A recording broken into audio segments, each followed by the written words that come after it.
Max? Okay, I'll go ahead and start clicking to go live.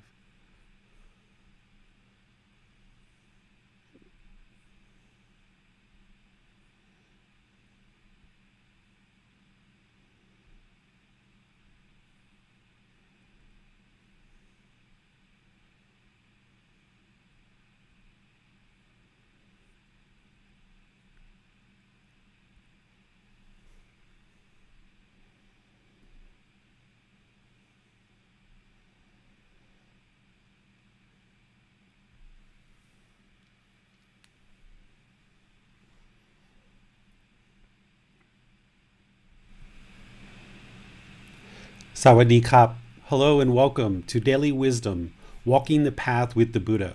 Today we're going to be discussing meditation, developing your practice. This is chapter 11 in our group learning program using the book Developing a Life Practice, the Path that Leads to Nibbana. Over the course of the last 2.5 months, I've been slowly introducing meditation to you in our Wednesday sessions. And of course, we've touched on it in various discussions that we've had throughout that last 2.5, 3 months time frame. But today we're actually going to be diving into meditation in depth, just as it is in chapter 11. We're going to be going through this chapter and exploring it in depth. There's a lot of things that we've already been introducing and sharing, so there's going to be some things that we may have touched on before, but today we're going to go into it in a lot more detail to ensure that you have the information that you need to develop your practice and ensure that you have the opportunity to ask any and all questions that you have at this time related to meditation. So as we get going today, if you have any questions, if you're on Facebook, YouTube, you are in the Zoom virtual classroom or anywhere else that this information is being shared and distributed through our broadcast, you can type in the comments and your question will be seen by our moderator, Max. Then if you have any follow-ups to your questions or any other questions, you're welcome to ask those as well. And then, of course, in the Zoom virtual classroom, you have the opportunity to electronically raise your hand and ask your question directly or any follow-ups that you have. So thank you for coming. Thank you for joining our class today. And thank you for being interested in learning about meditation and Gotama Buddha's teachings, because it's meditation that's going to be that active, fundamental foundation that's going to be training the mind. We're using meditation in daily practice as part of our life practice. It's essentially a practice within your life practice. So it's very important that you learn and understand meditation and you deepen your practice more and more and more. So let's get started discussing this practice of meditation and the various types of meditations and all the other aspects of developing your practice that you're going to need in order to train the mind towards this enlightened mental state. What I oftentimes like to do is share teachings with you directly from Gotama Buddha, because it's one thing for me to share teachings with you and for you to kind of have confidence in me that I'm sharing teachings with you that come directly from Gotama Buddha. But as I share often in this program and throughout all the places that I teach, is I'm not interested in students believing me, because if you believe me, that's not going to help you. What you need to do is you need to learn and understand the teachings, then reflect on those teachings and put them into practice so that you can see the truth for yourself, and thus you will have wisdom. It's this newfound wisdom that you acquire that's going to awaken the mind to this enlightened mental state where the mind is peaceful, calm, serene, and content with joy. It's only through this newfound wisdom that the mind will start operating differently and start conducting itself differently in the world to eliminate these discontent feelings of sadness, anger, frustration, irritation, boredom, loneliness, guilt, shame, fears, boredom, loneliness, jealousy, resentment. All these different discontent feelings can be eliminated. So rather than have you believe me, even that Gotama Buddha taught meditation, or that he thought it would be something that would be beneficial, or that it's even part of this path. I would rather just start off our discussion today and actually showing you just a small portion of what Gotama Buddha was sharing related to meditation. This way, you know the truth for yourself, and this helps you to gain wisdom. So I've grabbed two kind of smaller quotes of Gotama Buddha's, and then kind of like a little bit more of a content on his teachings about meditation. But remember, this is such a small little portion, and there's so much more that he shares in relation to meditation. But just to get you started to understand that Gotama Buddha indeed shared meditation as part of the path to enlightenment, one of his famous quotes is, "Meditate, or lest you will regret it later." This is actually part of a larger quote where he says, "Bhikkhus," which are his male ordained students, "don't be negligent, lest you will regret it later." Okay? Gotama Buddha didn't use fear, guilt, or shame in order to teach and motivate people to learn and practice his teachings. In fact, his teachings, part of what you're eliminating from the mind, that discontentedness, is you're eliminating guilt, shame, and fears. So he didn't need to use, and he wasn't interested in using guilt, shame, or fears in order to motivate people to learn and practice his teachings.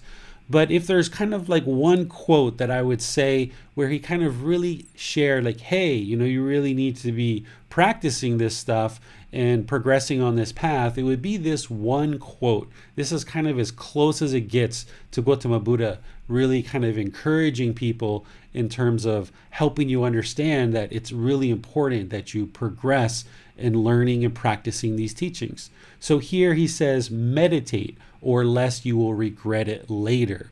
Well, what is he talking about, regret it later? We can only kind of guess or kind of think for ourselves what he was actually really referring to. And there's a couple of things that come to my mind when I think about that. Lest you will regret it later. If we don't meditate and we don't train the mind on this path, we know that we're going to continue to experience discontentedness. There's going to be continued sadness, anger, frustration, guilt, shame, fear, boredom, all of these discontent feelings, boredom, loneliness, shyness, resentment, jealousy, all this discontentness that makes life such a big feat and somewhat struggling to get through life. You're still going to experience that if you're not learning and practicing these teachings to liberate the mind to attain enlightenment. So yes, if we don't meditate, if we're negligent, if we're complacent, and we don't meditate, we will regret it later when you experience those discontent feelings. So by learning and practicing these teachings to include meditation, you will gradually eliminate those discontent feelings, and therefore you won't have any regrets because you will have learned and practiced the teachings to train the mind. Also, we know that if we don't attain enlightenment in this lifetime, there's going to be rebirth. Whether it's rebirth in one of the lower realms, one of the or the right back into the human realm, or even into the heavenly realm, which isn't desirable because there's still existence. So if we don't meditate and we don't attain enlightenment, we will regret it when we're reborn countless more times, particularly if we're reborn into one of the lower realms. Gotama Buddha never used that as a way of scaring people or fearing people or guilting them into learning and practicing his teachings. But I would say if we were reborn into the lower realms, yeah, we will regret it, because being reborn into one of those lower realms is described as a prison because it's so difficult and challenging to get back to the human realm in order to have the opportunity to attain enlightenment. Because in those lower realms, you're unable to attain enlightenment. It's only in the human realm or the heavenly realm that we're actually able to attain enlightenment. And it's the human realm that has the perfect conditions that are the motivating factors and the ability to cultivate our consciousness that we actually are most often motivated to attain enlightenment. So through meditating and learning and practicing these teachings, then we won't regret it, because if we attain enlightenment, we'll enjoy the rest of this life with a peaceful, calm, serene, and content mind, where we no longer experience discontentedness, and we won't be reborn at the end of this life. So therefore, we won't regret it later. A second quote that Gotama Buddha shares that I think is really, really telling about how he described the importance of learning and practicing his teachings is, he said, "A pot without a stand is easy to tip over." Well, the pot is the mind, and the stand is your meditation practice, essentially your life practice, the entire life practice, which meditation is part of. So if a pot isn't on a stand, it's easy to tip over. It needs the stability of that stand. The more you learn and practice these teachings, the more you learn and develop your meditation practice, the wider and wider this stand becomes, and the more stable that it becomes. So it's less difficult to tip over this mind. But as long as you aren't learning these teachings, as long as you aren't practicing meditation, it's really easy for someone to tip over your mind, for you to experience discontentedness. Your mind can be shaken up with some of the smallest little things in life. But through learning and practicing these teachings, you create this stand that becomes wider and wider and wider, and therefore the mind becomes more and more stable, and you become peaceful, calm, serene, and content with joy. It becomes unshakable. The mind becomes unshakable. These are some of the words that were used by Gotama Buddha, and you can experience this for yourself. Because as you gain this wisdom, not believing what your teacher says, not believing what Gotama Buddha says, but actually learning, reflecting, and practicing the teachings to see the truth and gain this wisdom, nobody can ever shake you off of that wisdom, because you know the truth. And I used an analogy at the very beginning of this program talking about Santa Claus, where at one time you might have grown up believing in certain mythical people, and one of the common ones in the world is Santa Claus. A lot of people will believe in Santa Claus, but eventually you learn the truth and you gain the wisdom that Santa Claus doesn't actually exist. And at this point in your life, your mind is unshakable on whether Santa Claus exists or not. It doesn't matter how many Christmas songs you hear. It doesn't matter how many Santa Claus you see dressed up in red and white costumes and outfits. You will never ever believe in Santa Claus, because your mind is unshakable and you know that Santa Claus doesn't exist.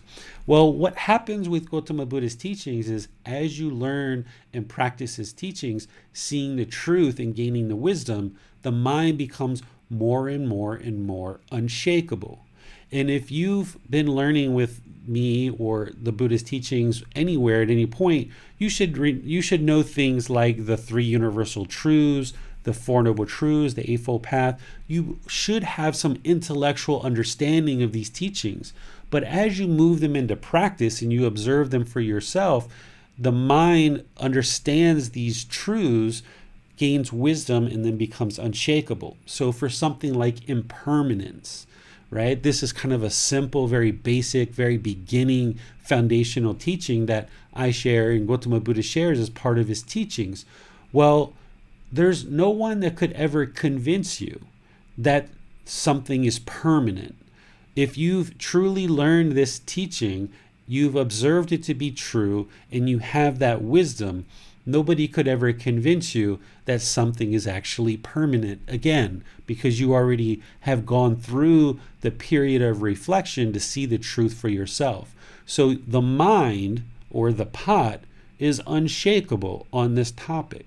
And there's many different topics in Gotama Buddha's teachings that as you learn and practice, you get this wider and wider stand, then the mind becomes unshakable. And that's what he's talking about here, is developing a life practice as well as meditation, which is part of this life practice. And then this longer quote that he shares is a quote that really draws out meditation by itself. He says here, "Bhikkhus, there is one thing that when developed and cultivated leads exclusively to disenchantment, to dispassion, to cessation, to peace, to direct knowledge, to enlightenment, to nibbana. What is that one thing? Mindfulness of breathing. This is that one thing that when developed and cultivated leads exclusively to disenchantment, to dispassion, to cessation, to peace, to direct knowledge, to enlightenment, to nibbana." Here, when he talks about mindfulness of breathing, this is what I call breathing mindfulness meditation.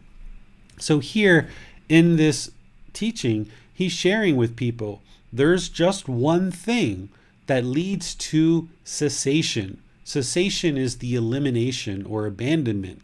And what he's talking about is the cessation of discontentedness, the elimination of discontentedness. There's just one thing that leads to the elimination of discontentedness, to peace, right? A peaceful mind, to direct knowledge. Direct knowledge is wisdom, because what he's saying here is, you need to learn the truth, and through practicing meditation, it leads to direct knowledge. You can see the truth for yourself.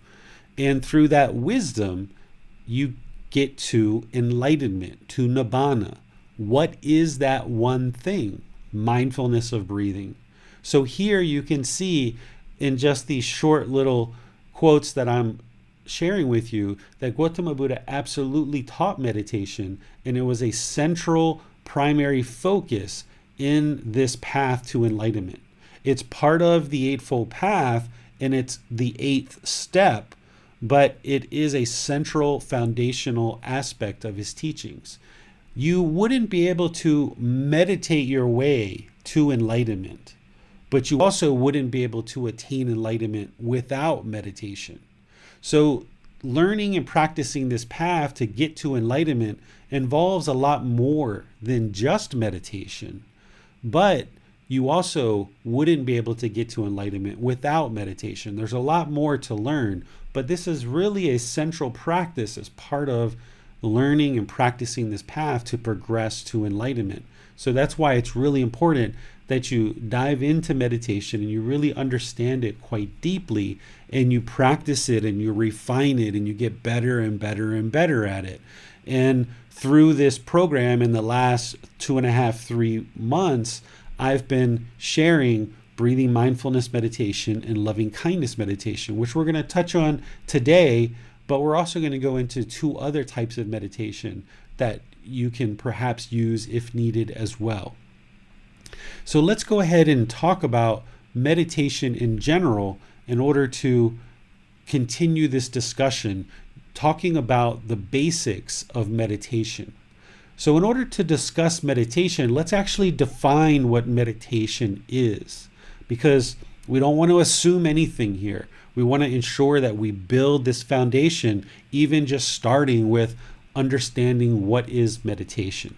The definition that I give in this chapter 11 is meditation is a technique actively used to train the mind to eliminate or cultivate various qualities of mind during dedicated, independent, purposeful training sessions, right? So dedicated, independent, purposeful training sessions where we're eliminating certain qualities from the mind or we're cultivating certain qualities in the mind. I share this because there's some places where you might see that people talk about going to walk the dog and meditating, or going for a jog and meditating, or going for a drive in the car and meditating, or going gardening or some other activity and meditating. But the reality of the matter is while those activities may help calm the mind, they may help to relax the mind, they might be enjoyable activities that help somebody kind of regain their composure and calmness. This walking, jogging, walking the dog, this gardening, driving a car, these things might help someone regain their composure and calmness, but it's not actually meditating. It's walking the dog, jogging, gardening, or these other activities. If that's all somebody ever did was those activities, they wouldn't be meditating. So that's why it's really important for me to point out that in order to meditate, it needs to be an active, dedicated, independent, purposeful training session to eliminate certain qualities and cultivate certain qualities in the mind. I encourage people to do activities that they enjoy. That's really helpful. But if that's all you did and you never did these active, dedicated, independent, purposeful training sessions, you wouldn't be training the mind towards enlightenment with meditation. Meditation is this practice inside of your life practice. So it's important to understand what meditation is and what meditation isn't. So meditation is this practice that you're going to be learning and doing on a daily basis, a dedicated, committed practice to train the mind to eliminate certain qualities and cultivate certain qualities in the mind.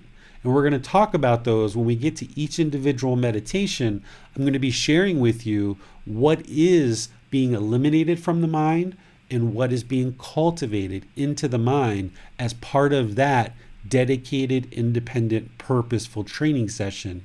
And when we talk about these individual meditations, you'll be able to see very clearly that driving the car isn't meditating, or walking the dog isn't meditating. Jogging is not meditating. These are other activities that we're engaged in, but it's not meditation in terms of training the mind to eliminate or cultivate various qualities in the mind.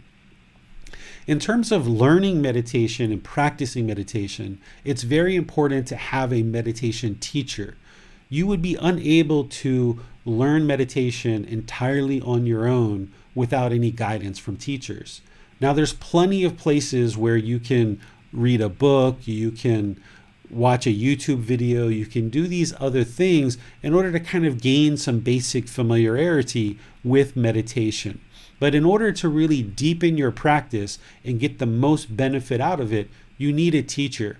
A meditation teacher should be well experienced and well versed in meditation itself, having developed a deep meditation practice for themselves and experienced what that is like. So then, as you're developing your meditation practice, you can ask the teacher questions in order to get help to further inform your practice and further develop your practice along this path to enlightenment. There's only one type of individual that would be able to completely learn and practice this path without any help whatsoever from teachers and actually attain enlightenment and progress on this path. And that's an actual Buddha. A Buddha is someone who's independently progressing on this journey without any help of any teachers or guides, and can actually progress and attain enlightenment without the help of teachers. And the last Buddha currently known to the world existed over 2,500 years ago. There hasn't been a Buddha since his lifetime. And once a Buddha awakens under their own independent journey, the teachings that lead to their awakening, that person will then share them during their lifetime, helping countless other people to attain enlightenment during their lifetime. And they will then leave the teachings in a condition that once they die, lots and lots and lots of other people can attain enlightenment once they actually die. So that's kind of the three primary criteria that makes a Buddha a Buddha. There's other criteria as well, but the three primary criteria are that a Buddha will awaken their mind through an independent journey, learning and practicing the teachings through their own realizations, and attain enlightenment on their own. Second, they will then share those teachings that they discovered that led to their own awakening with countless people during their lifetime, that leads to the awakening of countless other people to attain enlightenment during the Buddha's lifetime.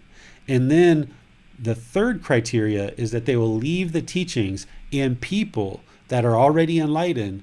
Once that Buddha dies, those people and those teachings will continue to help countless people attain enlightenment after the death of that person, who would then be considered a Buddha. The Buddha himself very rarely, if ever, even referred to himself as a Buddha. So it wasn't until he actually died that people look back and actually really started calling him a Buddha. He referred to himself as what we call the Tathagata. This has various meanings that we're not entirely sure 100% of what it actually means, but it kind of means one who is neither coming or going, or one who shares the truth. This is kind of what we think the word Tathagata means, and that's how the Buddha actually referred to himself during his lifetime. A lot of other people refer to him just as teacher or master teacher or aesthetic Gotama. So people didn't refer to him as the Buddha necessarily during his lifetime. The people who learned and studied with him, they knew he was a Buddha because they knew him very closely and they could see their own mind was awakening to enlightenment. But where we are today, 2,500 years after his death, knowing that he was a Buddha for sure because of all the various people that have attained enlightenment after his death, during his lifetime, there was only a certain group of people that really truly knew that he was enlightened, and that group kept growing larger and larger and larger, and there was only a certain group of people that understood that he was actually a Buddha. So in order for you to learn and practice meditation and all the other teachings to progress on this path, you need a teacher to help you, because you need to ask questions, you need to seek guidance, you need to understand these teachings, and you can't ask you can't ask questions to a book. You need an actual person to be able to ask questions to. So it's important that you find a really good teacher to share the teachings with you, and that you can seek guidance and ask questions to get help on this path. Any good, legitimate meditation teacher should be practicing what it is that they teach and have a very deep wealth of knowledge and wisdom in which to be able to share the teachings with you, so that when you ask questions, they should be able to help you to gain wisdom, to understand the truth. And you should be able to see in a relatively short period of time how you can learn their teachings, you can practice those, and discover the truth, gaining wisdom for yourself. And you should see the condition of your mind gradually improving. You should see the condition of the mind going from anger down to frustration, annoyance, irritation, just kind of slight dislikes. And you should see that the mind's becoming more and more peaceful as you're learning and practicing the teachings. This is how you know that you're learning the truth. If you're not seeing this gradual progression, this gradual extinguishing of discontentedness, then you need to talk with your teacher and make sure you understand the teachings, make sure you get guidance, and make sure that you seek understanding and clarification on anything that you may not understand, so that you can see these gradual progression of the mind. And if you're not seeing that, again, you need to seek guidance from your teacher. And then over time, if you're seeking guidance and trying to dig into the teachings and your teacher isn't able to help you and you're not seeing any progress, then that's the time to get a new teacher. And you should talk with your teacher and just let them know that, hey, you're going to move on and learn with another teacher, because that would be the respectful thing to do with your teacher. But if the teacher is sharing teachings with you that aren't helping you, you got to take responsibility for that. And rather than just completely leave the teacher because you don't understand, or maybe the teacher isn't sharing the teachings with you in a way that really connects with you, you've got to do your due diligence and make sure that you try to clarify anything that is being misunderstood. And that requires a personal conversation, and probably multiple personal conversations with your teacher to understand more. Any teacher that is sharing teachings with you, they shouldn't be trying to push their views, their opinions, or their way of practice onto you. They should be guiding you. They should be encouraging you. They should be supporting you. If you have a teacher that's trying to very rigidly push what they do onto the students and trying to get this exact performance out of the student in terms of meditation, then the teacher isn't understanding impermanence. This practice of meditation and all the other practices aren't about doing everything exactly the way your teacher does it, because everything is impermanent and there's no way for what your teacher does to be done exactly the same way by you. So in terms of meditation, when we start talking about meditation positions, if a teacher is trying to impress upon you that they have this exact way that the body needs to be placed in certain meditation positions, and they're trying to force your body to do what they do, this isn't the way to teach meditation.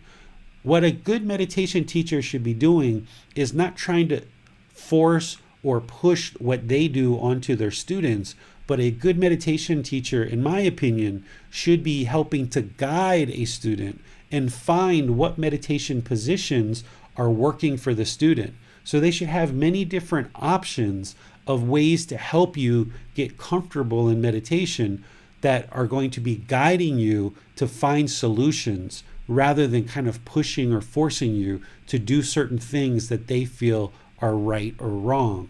So you should be feeling like you're being guided and encouraged and supported. This is a teacher who's really helping you, rather than somebody who's just forcing or trying to get an exact performance out of you. So when you look for a teacher, look for these kind of qualities, as well as look at chapter 3. There's a section there towards the end of chapter 3 where I talk about how to determine if a teacher has attained enlightenment. And when you combine what I just shared and also what I share in this chapter 11, along with what you see in chapter 3, you should be able to find a good teacher who you feel is able to help you to learn and practice these teachings along this path. If you're interested in learning with me, you're already doing that through these classes and the resources that I share. I'm pleased to help you and guide you along this path. But if at any point you feel like you need to find another teacher or seek out another teacher, I've provided some guidance in the resources to help you figure out how to actually do that. But a teacher is highly important to help you learn and progress on this path. And then the last thing that I'll share here before I open things up for questions is about meditation positions. There's 4 meditation positions that we use. And the reason why is because the body can't permanently be in one particular position. You're going to need these different positions at different times in your practice. And there's different reasons why you might use one position versus the other. The 4 positions are seated, lying, standing, and walking. Most frequently, people learn meditation in the seated position. This is the position that's most accessible for most people. And this is the one that a lot of people choose to primarily use and practice, and definitely when you're first starting to learn. Traditionally, people sit on the floor when they actually learn meditation in the seated position. In doing so, what you'll notice is if you put cushions under your rear and get your rear up in the air, it will lessen the angle between your hips and also lessen the pressure on your knees and your ankles. So by getting your rear up in the air, you'll find that the body becomes a bit more comfortable during meditation. You don't want to feel pain during meditation. If any time you feel pain during meditation, this is the body telling the mind, something's wrong here. This doesn't feel right. And you should make subtle changes to the positioning of the body in order to get comfortable. And if you're going to do the seated position on the floor, then putting cushions under your rear and lifting your rear up in the air will help you to get comfortable so that your hip, your knee, and your ankle is in a comfortable position that doesn't cause pain. Now, if you're grown up in a culture where you spend a lot of time on the floor, you may be able to just sit on the floor without any cushions.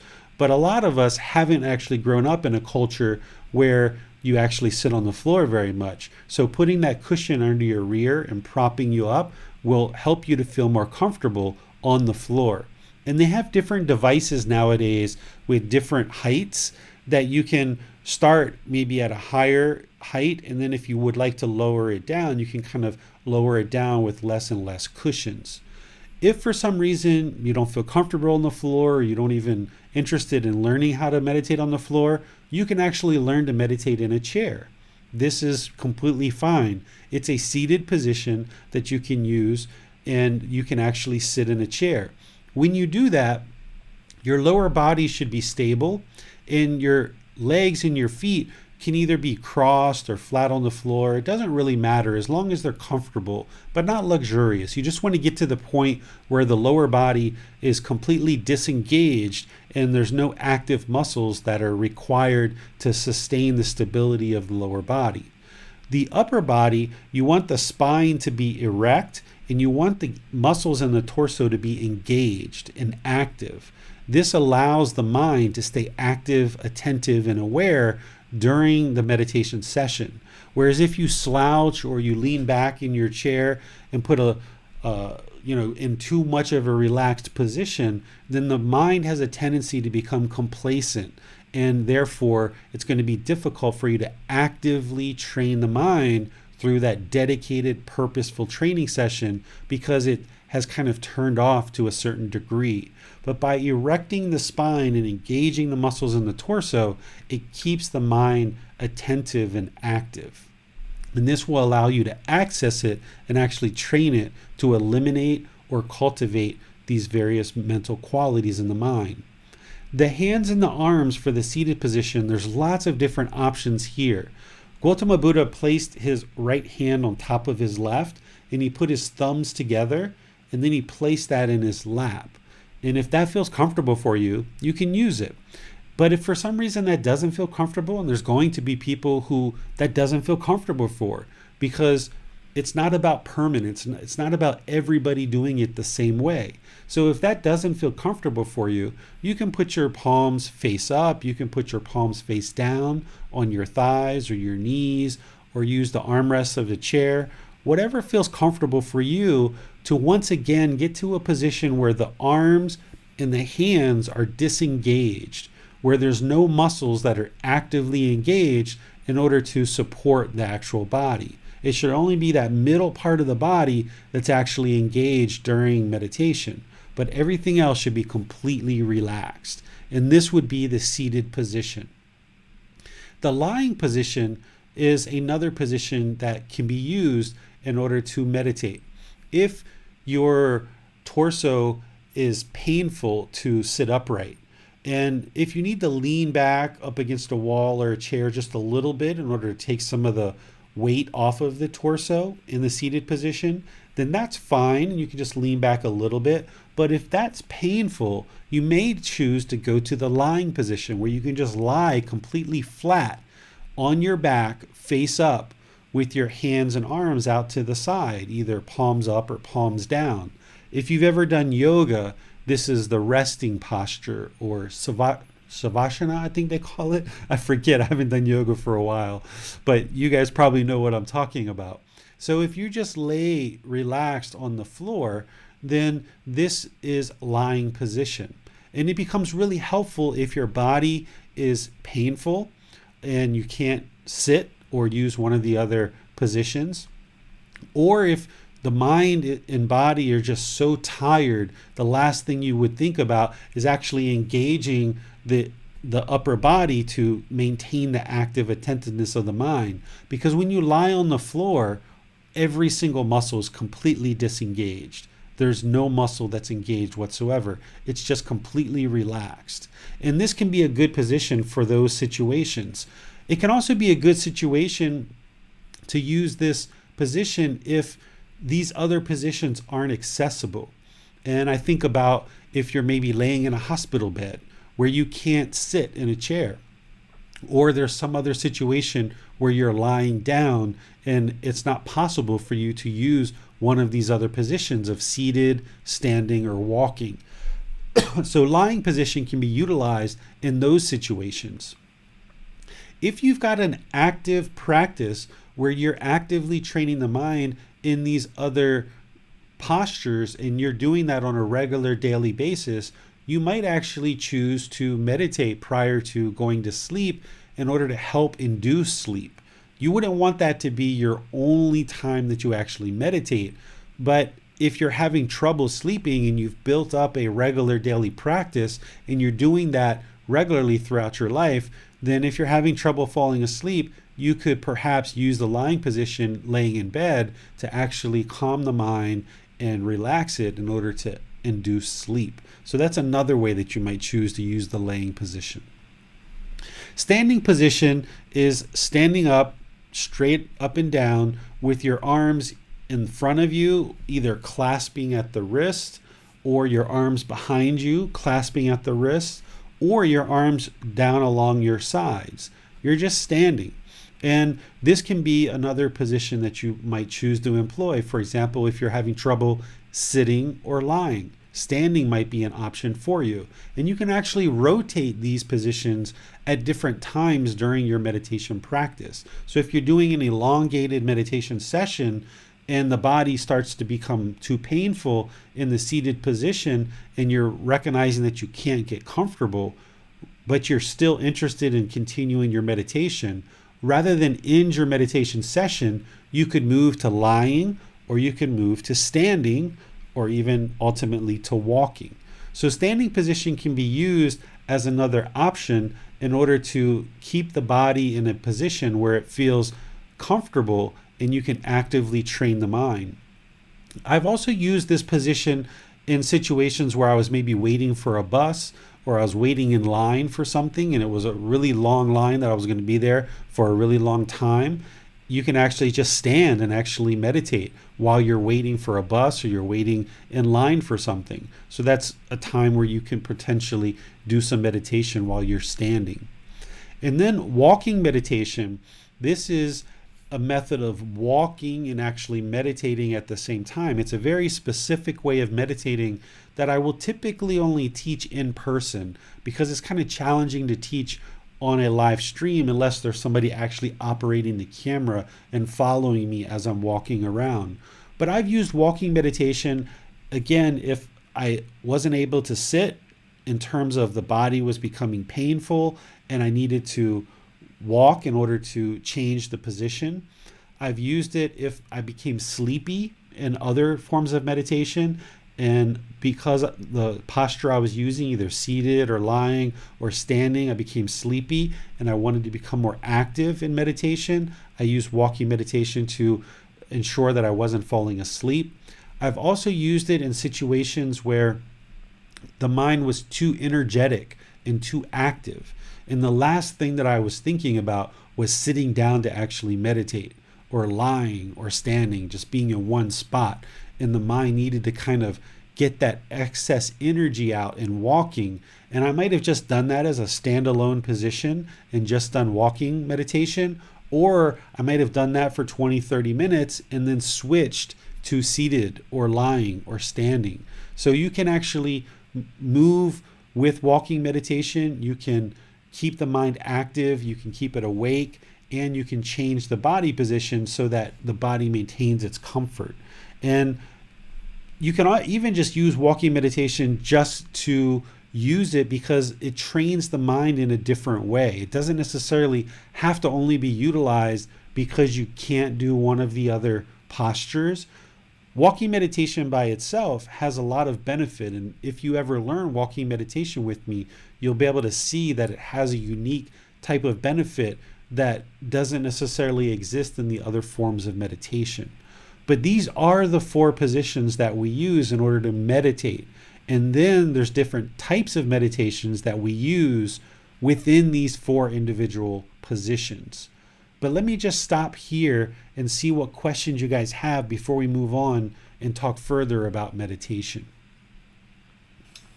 I have a question on the walking meditation, David. Are you focusing on the breath as per breathing mindfulness meditation, or are you focusing on physical sensations in the feet? The place that I fixate the mind is I stare with the eyes about 1 or 2 meters in front of me, and that's the place where I fixate the mind. I'm still paying attention to the breath, but the mind is fixated just 1 to 2 meters in front of me, not the sensation on the feet. But I have done it with using the sensation on the feet, And the mind does kind of go there a bit, but the main focus is through the eyes about 1 or 2 meters in front of me. Okay, right. Got it. So we have a question from Judith. She says a person that she knows, a person who claims to know the teachings well, says that the Buddha taught that we must meditate alone instead of meditating with people. Is that true? The I've never seen any teachings where the Buddha said who you should be meditating with or who you shouldn't be meditating with. From experience and from practice, I would say 80 to 90% of your meditation should be alone, because you need to have that independent practice where you're training the mind alone. With that said, there's definitely help and benefit in meditating with other people as well. It can really invigorate your practice to be meditating with other people. So that's where that 10 to 20% that I share, that, if you're going to be doing that kind of meditation, maybe you want to go out and meditate with other people in group setting. But if your meditation practice is dependent or attached to only meditating with other people, then you're only going to be meditating when you're with other people. And that means you still have craving, desire, attachment, this mental longing with a strong eagerness to meditate with other people. So you need to develop 80 to 90% of your practice alone, by yourself, meditating. But then, sure, you can meditate with other people.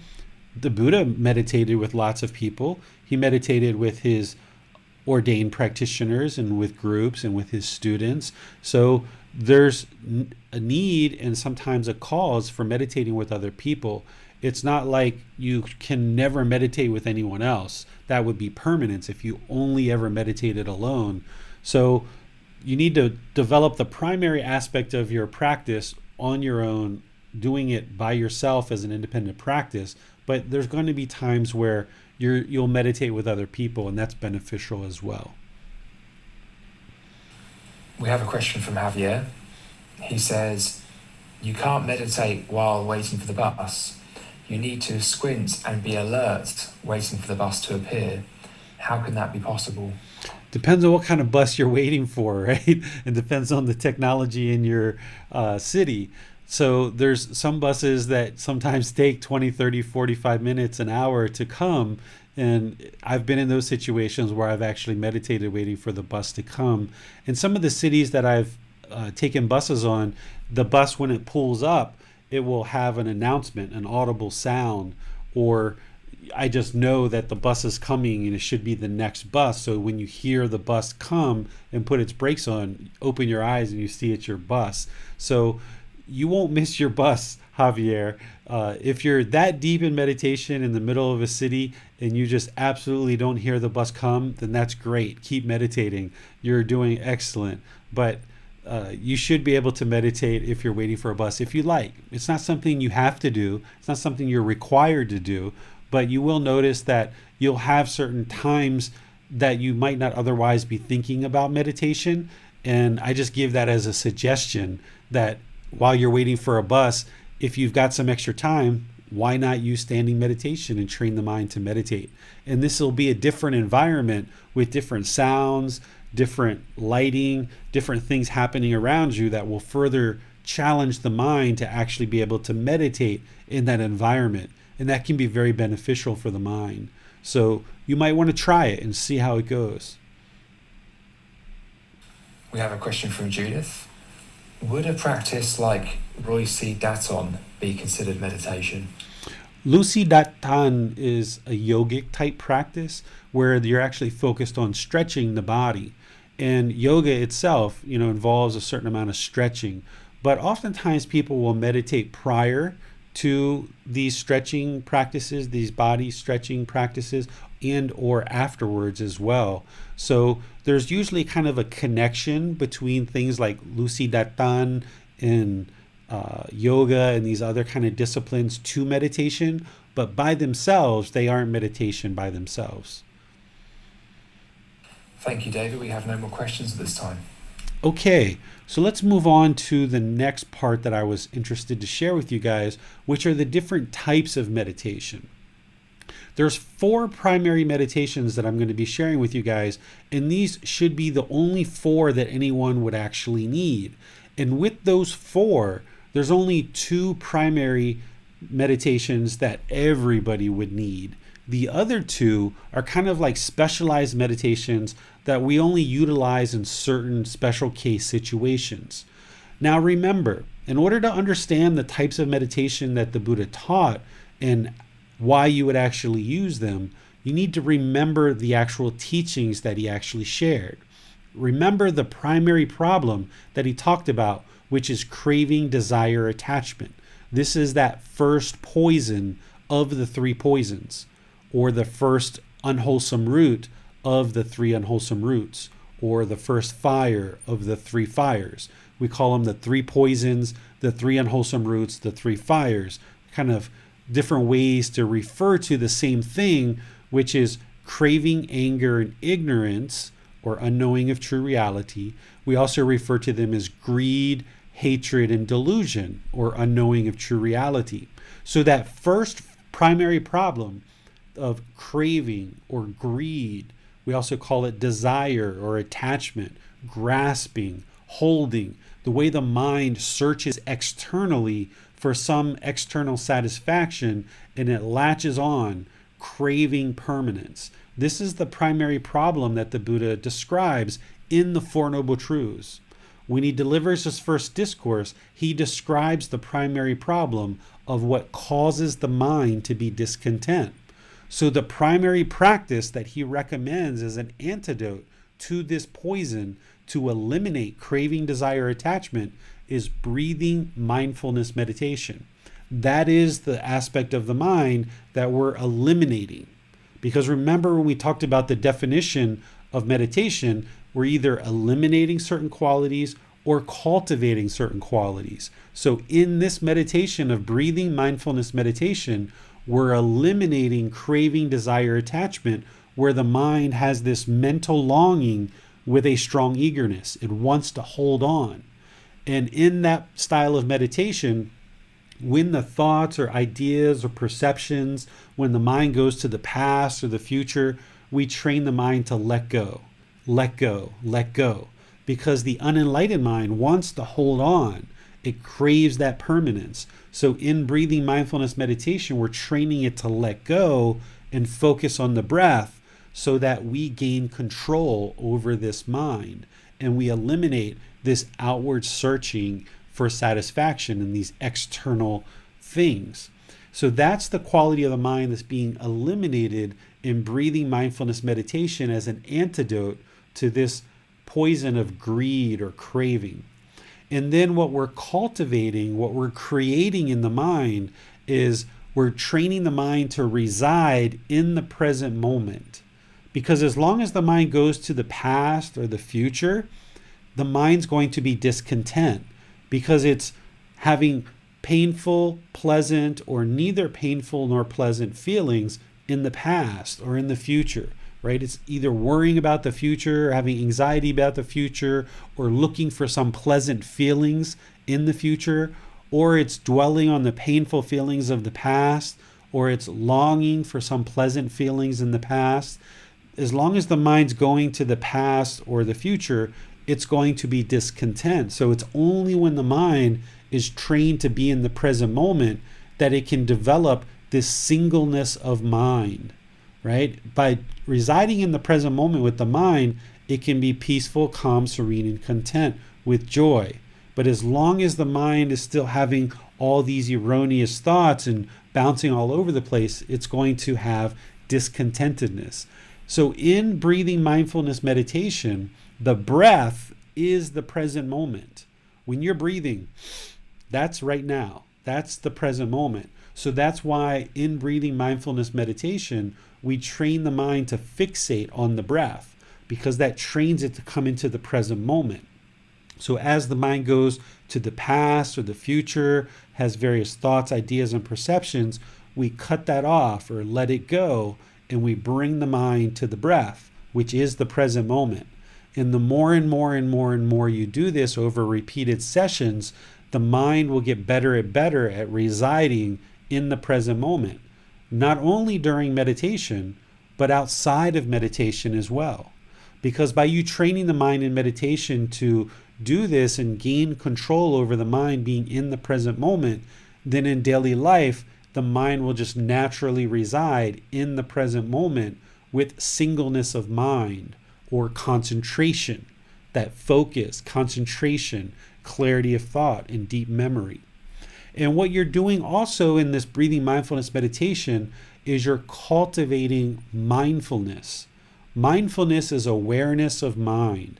So through training the mind to focus on the breath, cut off these thoughts, let them go, bring the mind into the present moment, focused on the breath with this concentration, this focus, this clarity of thought, this singleness of mind, and develop awareness of mind where you're aware of the mind.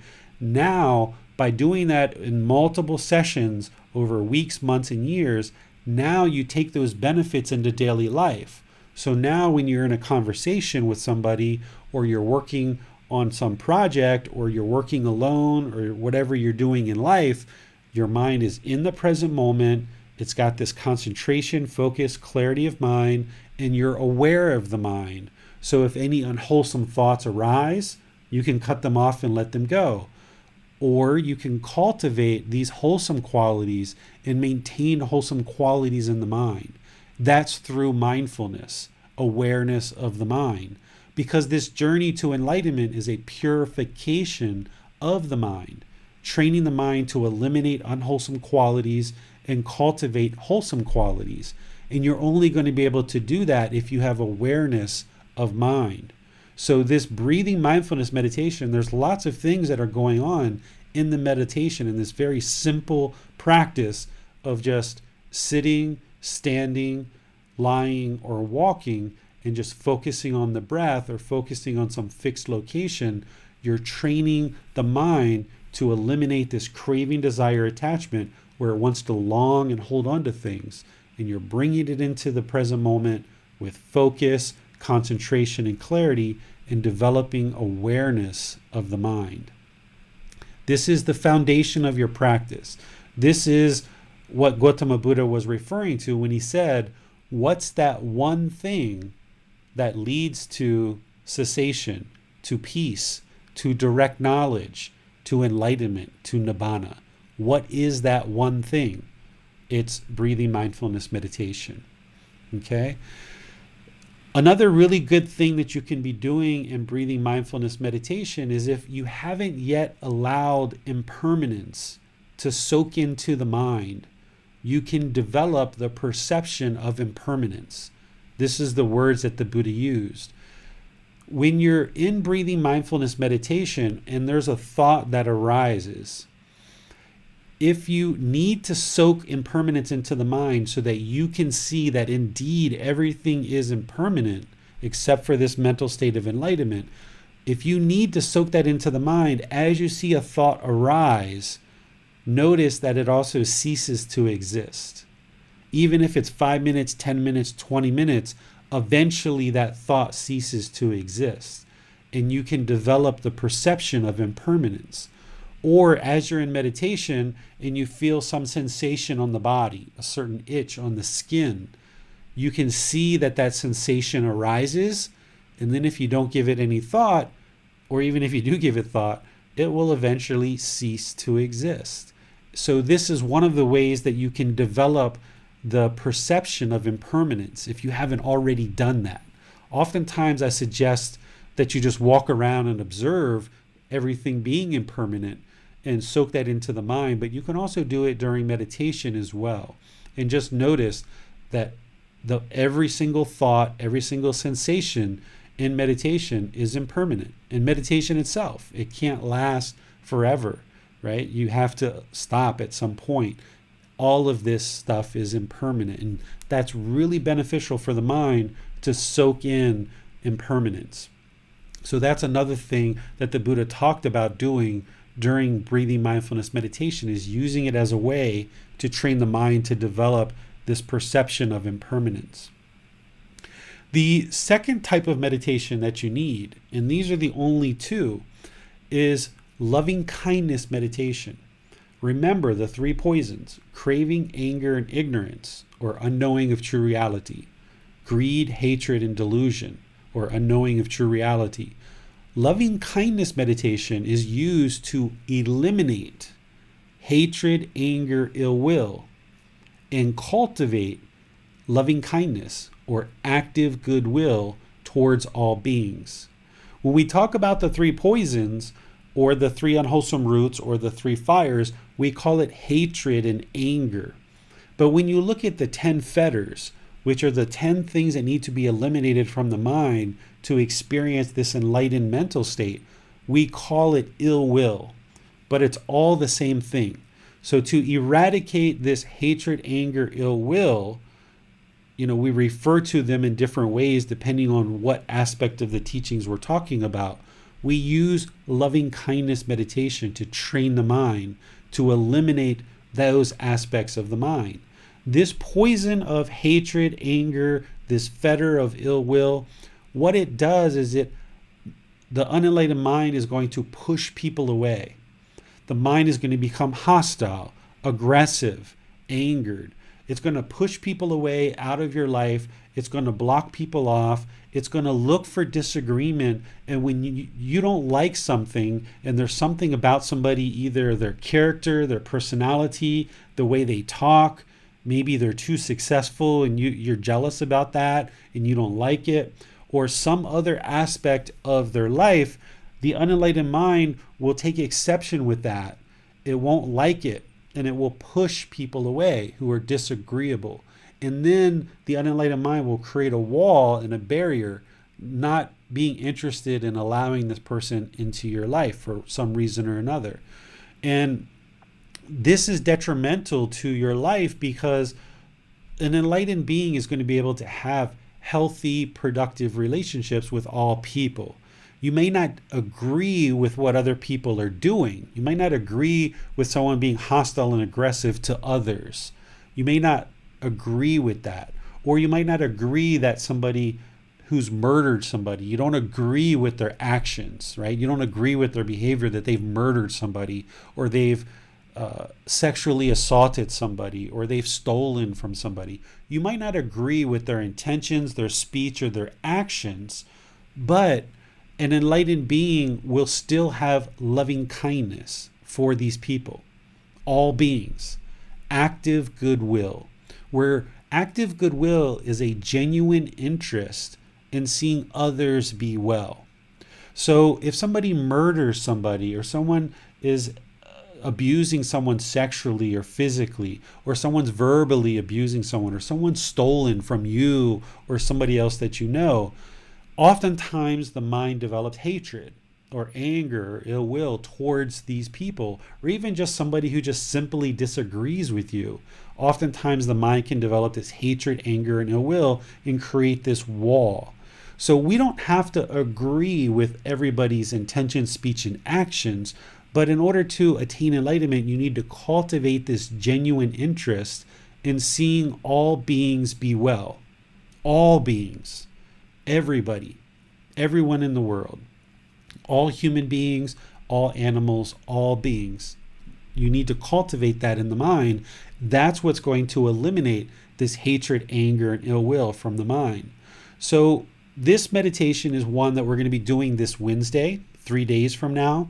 And I've done this already in this program about 3 or 4 times, where we've focused the mind through breathing mindfulness meditation first, bringing the mind into the present moment, and then going into loving kindness meditation, where we're using these affirmations to train the mind to cultivate this active goodwill by using affirmations of things like, may I be peaceful, may I be safe, may I be well, may I be free of discontentedness in the suffering that it causes.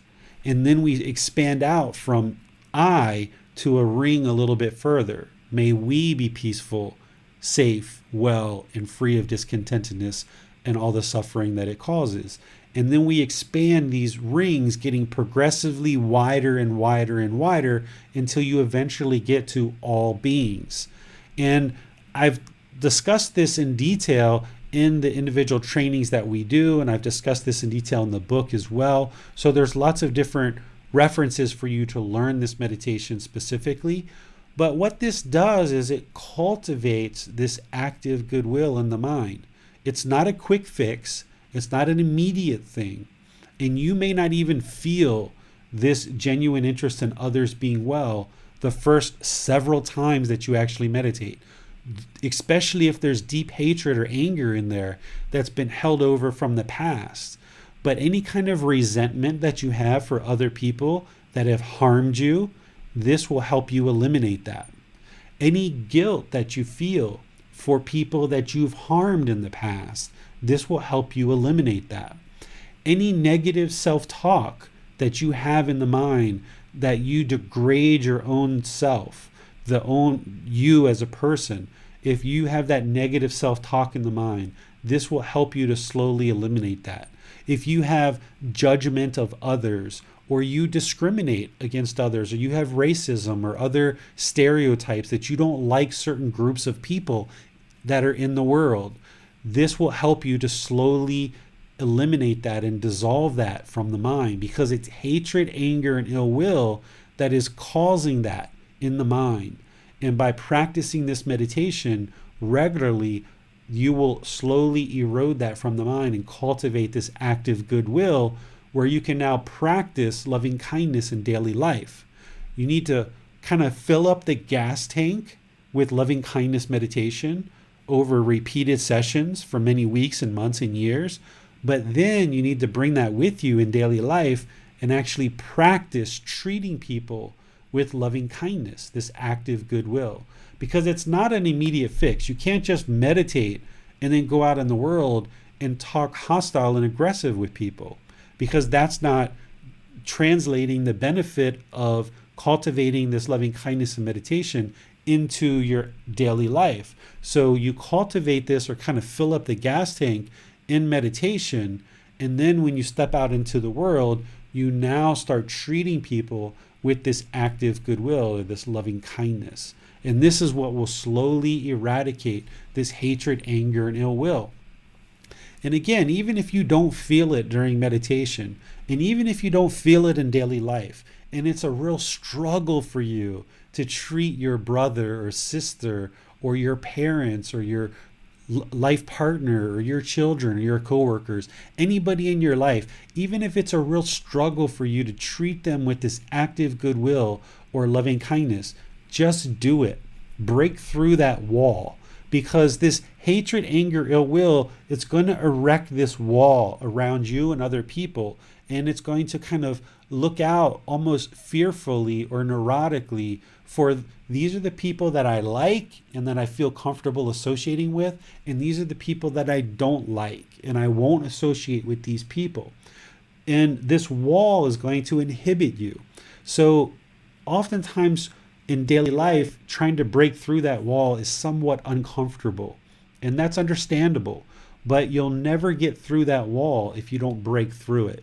So meditation is a way to start cultivating that in the mind for you, but then in daily life, you got to break through this wall in order to start practicing loving kindness in daily life.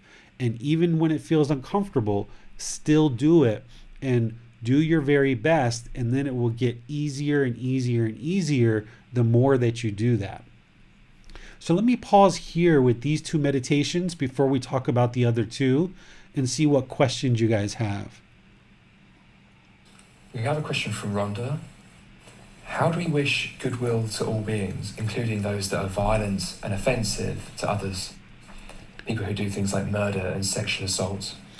Yeah, so remember what all of these meditations are doing is they're working on training your mind, because we can't change other people through our meditation. We can't change them even in daily life. It's only individual choice that each person has to choose to do better things or not. So we can't change that murderer. We can't change people that are doing these unwholesome things in the world. We can only change our mind, how we view and think of that other person.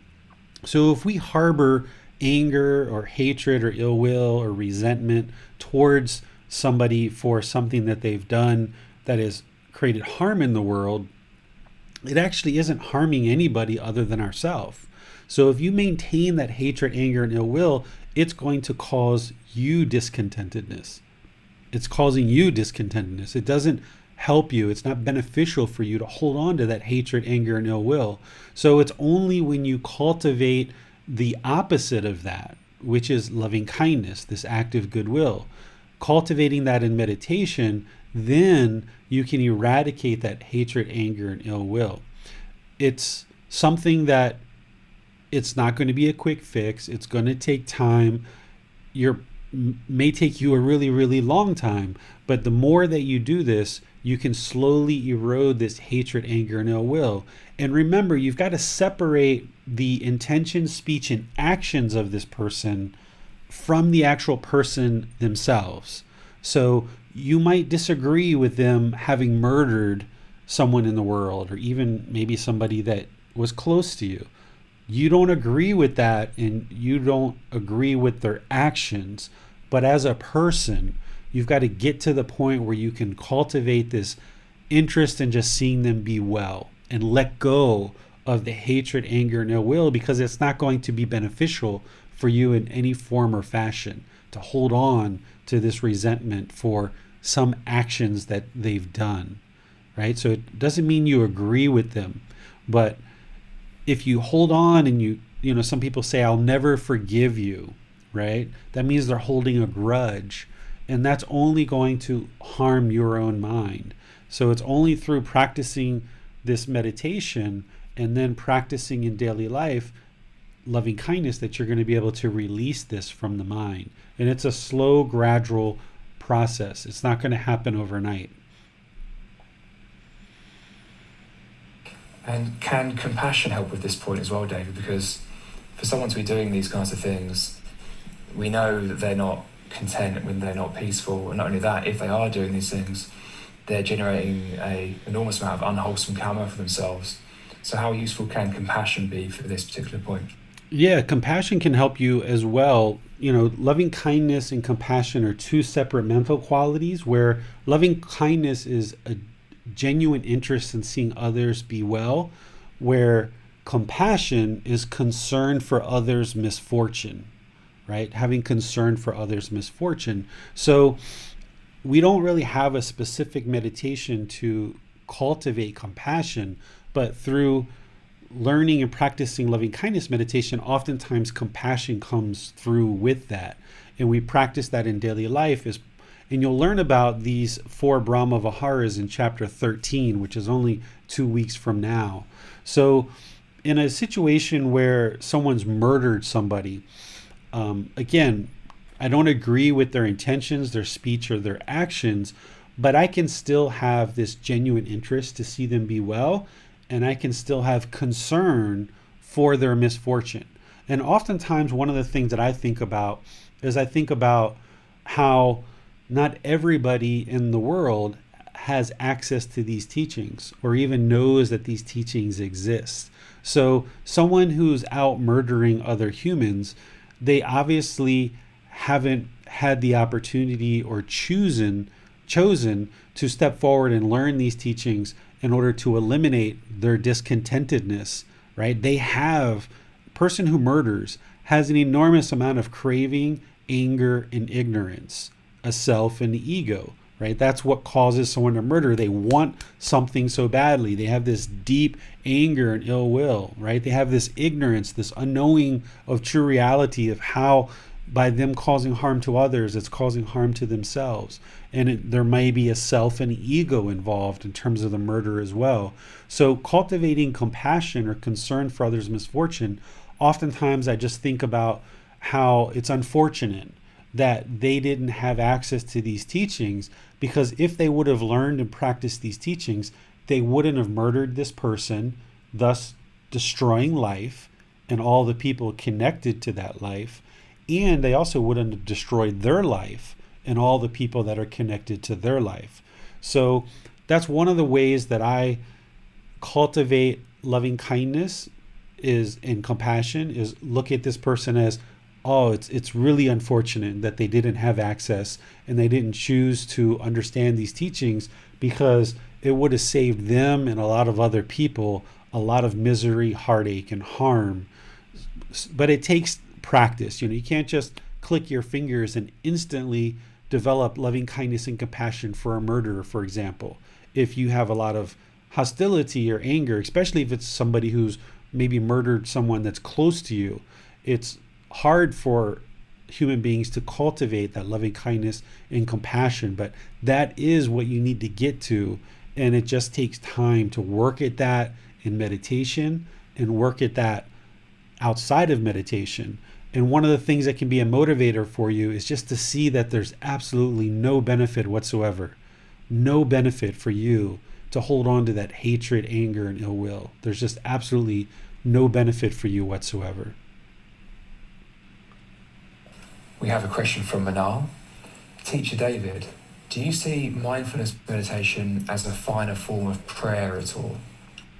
No, I don't. Prayer is typically something that people do in order to, well, there's lots of different ways. There's not just one way to pray, but it's usually asking for something, right? Or kind of connecting into some higher power, where meditation is all about training the mind. Now, the interesting thing about prayer is prayer can have an impact to the mind. This is the really interesting thing. What we do in this practice is we meditate, and we know that we are in fact training the mind to eliminate certain qualities or cultivate certain qualities. But someone who does prayer and does prayer regularly, they might be praying to God and thinking about certain things, or they might be praying to some other deity, for example, depending on what tradition they practice. Those entities aren't actually creating anything for the person whatsoever. So if somebody's asking, let's just say God, for example, to be kind, to be friendly, to be compassionate, and they're asking God to do that for them, God isn't doing that for them. God isn't going to do that for them. Or this deity that they're praying to isn't going to do that for them. It's not possible. The only way that this person can become more kind, more loving, more compassionate is if they choose to do that for themselves. But what's interesting is that somebody who's in prayer, asking for those things and thinking that that's what's going on, they on their own may choose to be more kind, friendly, and compassionate as part of them thinking that they're actually praying for it, but it's something that they're actually interested in acquiring for themselves. And they choose on their own to be more loving, more kind, and more compassionate. So it's not the actual entity of God or some other deity that's actually creating it for them. They're actually choosing it for themselves. It's just the method that they're using is they think they're actually praying and acquiring something, but in reality, they're actually doing it themselves. So in meditation, practicing meditation, which also includes right view, if you remember right view, accepting responsibility for your own discontent mind and deciding to make changes, well, in meditation, we know right view, and we know that we are responsible for our own life practice. We're responsible for our own discontentedness. And in meditation, we're taking the responsibility to train our mind because we realize our mind is the problem. That's a more direct route, in my view, that can lead to this awakening, to this enlightened mental state. But the interesting thing is that people that practice some other traditions can actually get to kind of what we would consider enlightenment, but maybe a Christian would call it the Holy Spirit. And they just have a different path and a different way of thinking about it. So I don't think of prayer as meditation. I think of them as two separate things. But the interesting thing is that someone who does pray can actually cultivate loving kindness. They may tell you that God is the one who gave them the loving kindness, but it's not. They actually did it for themselves. And so prayer can be a change and a motivator for change in the mind, but it's still the individual that's actually creating the change. Thank you, David. We have no more questions at this time. Okay, so let's talk about the other two types of meditation. Those first two types, that's required for all people. It doesn't matter who you are, what you've been involved in. If you're interested in attaining enlightenment on this path that Gotama Buddha laid out, you will need to learn breathing mindfulness meditation, learn it really well, develop it really well, practice it daily, and ensure that you're moving the mind to eliminate craving, desire, attachment, and cultivate this mind that resides in the present moment, singleness of mind, and cultivating mindfulness.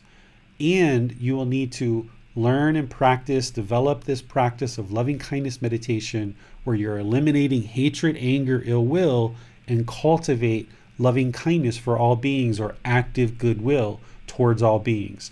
Those are the only two meditations that you need. There's tons and tons and tons of other meditations out there that if you looked, you'll find all different types, but they weren't taught by Gotama Buddha. These are things that came after. And oftentimes what can happen is people start this path because there's craving in the mind. Remember, the mind is looking for this outward searching. It wants more and more and more. It's not content with $50,000 a year. It wants 100. And then when it gets 100, it wants 150. And then it wants 250 and 350. It's not happy with transportation. It needs a BMW or Lamborghini or Ferrari. It's not content with, one pair of shoes. It wants 20 pairs of shoes and 30 pairs of shoes and 50 pairs of shoes. This is the mind just wanting to add more and more and more. Oftentimes people who are learning on this path, because meditation is something that you can actively do, and a lot of people put a huge amount of significance on meditation when it's only just one step on the path, what can often happen is the mind just wants to learn one more meditation or 5 more meditations or 10 more meditations. And people spread themselves very, very wide. They might know 20, 30, 50 different meditations, and they think that all these meditations have all these different purposes. But in reality, what you really need is just these two: breathing mindfulness meditation and loving kindness meditation. And by bringing your mind into focus on just these two of what you need, then you can deepen your practice within each of these two meditations and get lots and lots and lots of results or benefit. Whereas if you just generally know 20, 30, 50 different meditations, you're not really deep in getting the benefit out of those meditations. So if you focus on what the Buddha actually taught that is truly needed to attain enlightenment, you can just focus on those two meditations of breathing mindfulness meditation and loving kindness meditation, and that will allow you to really deepen that practice more and more and more. But if the mind is still craving, it might want another one and another one and another one, thinking that if I just get one more meditation or 5 more or 10 more, that this big tool belt with all these tools is going to lead to some beneficial result. But in reality, these are the only two that everybody actually needs. Well, once you get those very well underway, and I suggest that you first start with breathing mindfulness meditation for 2, 3, 4 weeks, get that really well established, then bring in loving kindness meditation once you get a habit and a practice where you're regularly meditating with breathing mindfulness meditation over a consistent period of time, doing 1, 2, 3 times a day. Then you can kind of bring in loving kindness meditation as a way to further your practice, because you know that breathing mindfulness meditation isn't the only solution. You need loving kindness meditation as well. That would be the way to kind of ramp up your practice, starting with breathing mindfulness meditation, 2, 3, 4 weeks, build your dedicated practice where you've got a habit of meditating daily, and then slowly bring in loving kindness meditation. Well, now once you're doing that for an extended period of time, a few months, you're noticing benefits probably within the first couple of weeks of practicing in this way. You're going to notice benefits pretty much right away. But then after 2 or 3 months of doing this and getting this underway, if you want to start focusing on some other things, you might need these other forms of meditation. And typically, this is where you'll be working really closely with a teacher by this point, and you'll be asking for further help. Because the other style of meditation that you may need is what I call meditation to eliminate sexual cravings. Gotama Buddha called it developing the perception of, what did he call it? Wow, it just slipped my mind. Is it the grotesqueness of the body? Yeah, I'm trying to remember the actual words. Repulsiveness of the body. So developing the perception of repulsiveness of the body. That's what he called this meditation. I call it meditation to eliminate sexual cravings because, you probably don't look at the human body as being repulsive, right? But if you read the Buddhist teachings at different times, he talks about the human body and describes it as being very dirty and kind of almost disgusting. He doesn't use that word, but he uses the word repulsiveness. Because if you think about the human body, we've got urine and feces and pus and sweat and spit, saliva, blood. We've got this smell that comes out of the body, right? It's kind of repulsive if you kind of look at what the human body really does. We do a lot to care for this human body. It's a lot of work, getting the hair cut, keeping the eyes clean, the skin clean, cleaning up all the different areas of the body, attending to our medical care. We spend a lot of time in our life, not just caring for the physical body, but doing things like eating. That's to care for the body. Cutting our fingernails, cutting our hair. If you wear makeup or you go shopping for clothes, all these different things we do to kind of beautify the body. And that's because we kind of have to, right? If we didn't do those things, the body is pretty repulsive with all the different functions and aspects of the body that we need to, that we experience. So the Buddha says the reason why we have sexual cravings is because we don't see the body as it truly is. It's that unknowing of true reality. We don't see the body as it truly is. Essentially, we've got this bag of skin, and inside this bag of skin, we've got bones, we've got muscle tissue and pus and blood and sweat and bowel and all these different fluids and different things in the body. We don't see all those things. We see this outer layer, and that's where our sensual pleasure, our desire for sensual pleasures gets agitated and it kind of becomes active. And that's where this sexual craving comes from, because we see the beautiful hair and the beautiful scents and the beautiful clothes, and we are interested in sexual activity because we don't see the body as it truly is. And that's where our sexual cravings come from. And we're interested in this sensual pleasure because we feel a certain amount of pleasure in engaging in sexual activity. Well, that craving for sexual activity, it can go pretty heightened to the point where someone may have many different partners, or someone craves a certain type of sexual activity, maybe with minors, or they might be interested in forcing people to have sex, or they might go to prostitution or sexual workers and spend an exorbitant amount of money. They can really destroy their life and relationships that they have if they indulge in so much sexual activity. Of course, the Buddha gives us teachings that if we're going to have sex, we should have with just one person. Abandon unchastity, right? We talked about this in chapter 7. That would be a way to practice sexual activity with just one person and ensure that we're not harming people through our sexual activity. But if you're experiencing this deep craving of sexual activity, where the mind is having this obsession of sexual activity, where it goes beyond just this wholesome activity with just one partner, maybe the mind is craving more than one partner, or maybe it's craving sex with minors, or it's craving sex to force people to have sex with you, or it's craving sexual workers or prostitutes or any of these other things, even masturbation. And if you're having excessive masturbation, you can use this particular meditation of sexual to eliminate sexual cravings, which will help you to see the body as it truly is.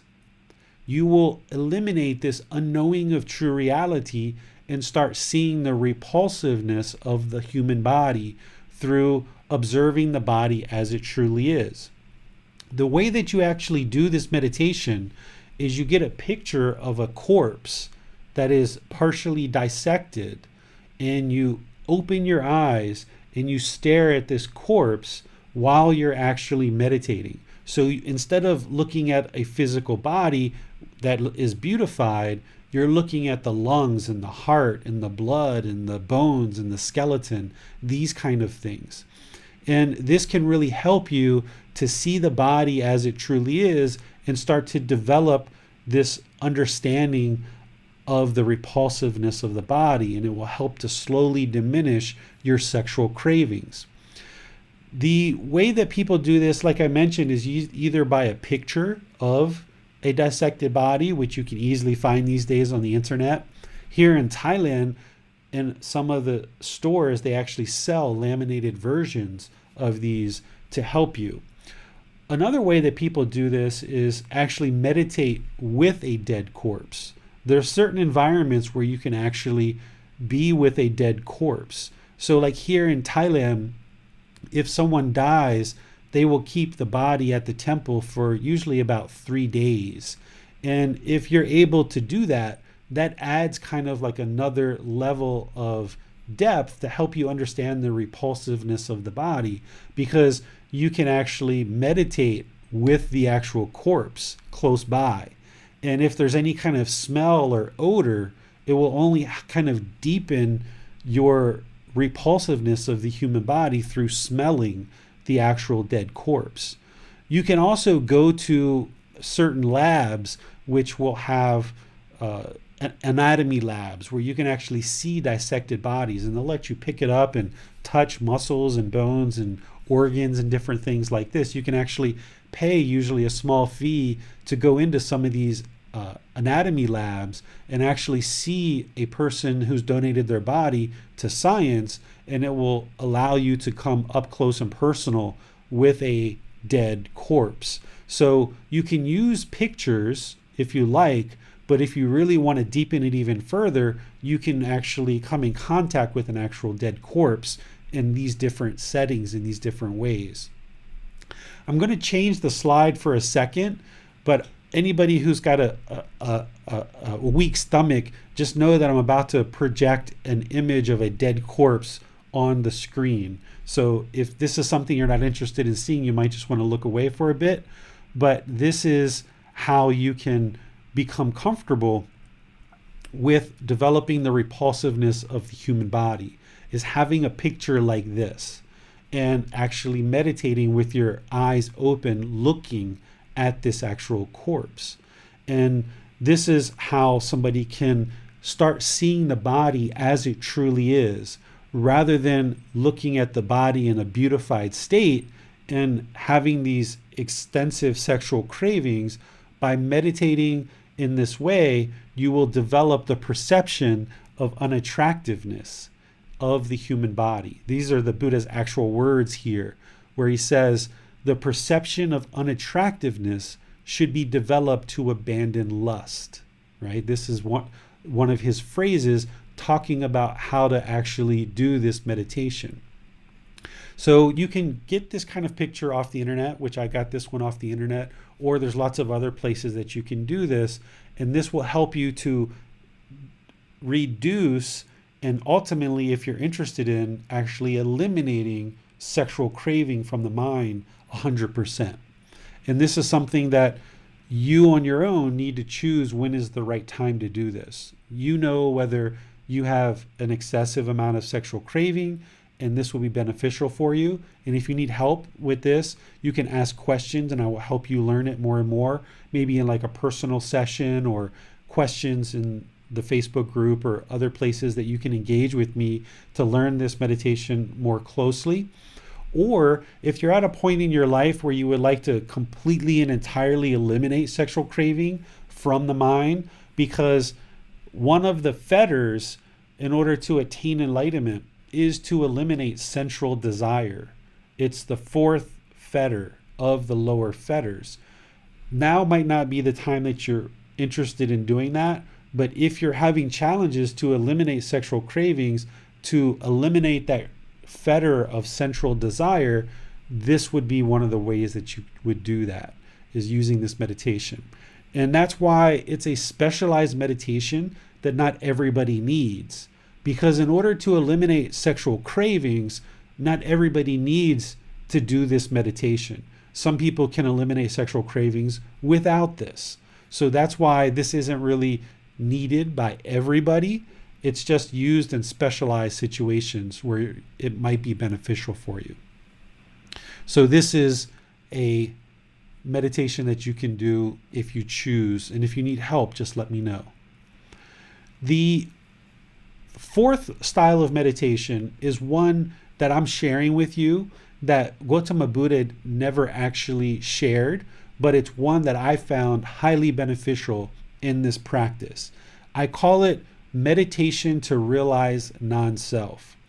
I don't necessarily know that the Buddha didn't share this, but this isn't something that's in the Pali canon or the Pali text. This is something that I discovered and kind of realized on my own, and it really helped. So that's why I share it. As you may remember, as part of the 10 fetters, the very first fetter that needs to be eliminated in order to even move into that first stage of enlightenment is the mind needs to realize non-self. Essentially, the mind needs to eliminate the self. And there's a progression of how to do that. This isn't something that you would undertake at the very beginning of your practice. Because at the very beginning, you're learning the 3 universal truths, the 4 noble truths, the Eightfold Path, the 5 precepts. You're developing your meditation practice of breathing mindfulness meditation, loving kindness meditation. You're learning about the 3 poisons, the natural law of Gama, what is merit, a lot of these other things. But as you start getting all of that underway, and you're starting to get closer and closer to what we call the jhanas, which are just before you get to enlightenment, you'll notice certain aspects of the mind, and the mind getting deep in meditation. You'll start experiencing these jhanas, and that's the time when you should be working very closely with a teacher already, because you probably wouldn't have gotten to the jhanas by yourself. You would have needed help in order to kind of get there. But as you're starting to kind of peak at enlightenment and starting to get these little glimpses, you really need to actively work to eliminate the self in order to realize non-self. And that comes with intellectual learning, first understanding what is the teaching of non-self and learning how to practice non-self in daily life. But then also there's this meditation practice that I'll share with you that can be really beneficial to work with once you get to that point where the mind has started to experience the jhanas and it's starting to be time to focus on the 10 fetters and move into the first stage of enlightenment. This meditation to realize non-self, there's already been the intellectual learning, and there's already been a lot of reflection. There's already been a deep life practice established, and the mind is already working with a teacher. And now what you can start doing is you can start doing breathing mindfulness meditation, as you've already been doing for many months or years at that point. Then you can move into this meditation to realize non-self. And this is where you do the same thing like you did with loving kindness meditation with affirmations, but instead of affirmations to cultivate this loving kindness, you're using these affirmations to eradicate this self from the mind. And what you would do is in meditation, quietly in the mind, repeat over and over and over again, I am not the body. I am not the body. I am not the body. On each out breath, just keep repeating it over and over and over and over and over again. And then when you're finished with that one, move on to the next one. I am not the mind, right? I am not the mind. I am not the mind. Repeat that over and over and over and over and over again. And then there is no self. And remember, there's already been some intellectual learning and reflection here. So this statement is going to have more meaning to you at that time when you're actually ready to start using it. There is no self. There is no self. There is no self. Repeating that in affirmations like we do in loving kindness meditation, very slowly on each out breath. Then the fourth affirmation is I do not exist, right? There's a physical body, there's a mind, but there is no I. But remember, there's intellectual learning and reflection before you get to this point, so this statement will have more meaning at that time. And you repeat that over and over and over again. I do not exist. I do not exist. I do not exist. Then the fifth one is repeating these entirely as one affirmation over and over and over. I am not the body. I am not the mind. There is no self. I do not exist. I am not the body. I am not the mind. There is no self. I do not exist. And you repeat that over and over and over again. What this does, once you've done all the foundational work in order to get there, is it develops what the Buddha calls the perception of impermanence should be developed to eradicate the conceit, I am. Conceit is arrogance, right? This self is part of the ego. There's two fetters that relate to the ego. It's the personal existence view, which is the attainment and realization of non-self, and there's the fetter of conceit, this arrogance or pride or comparing and measuring that you're above or below people. The Buddha called this conceit of I am, like I am so great, I am so wonderful, I am the best, right? This is going to lead to problems if you think this way. So in order to eradicate the self and eradicate conceit, you need to work on many aspects of your practice, but just one aspect of that is this meditation to realize non-self.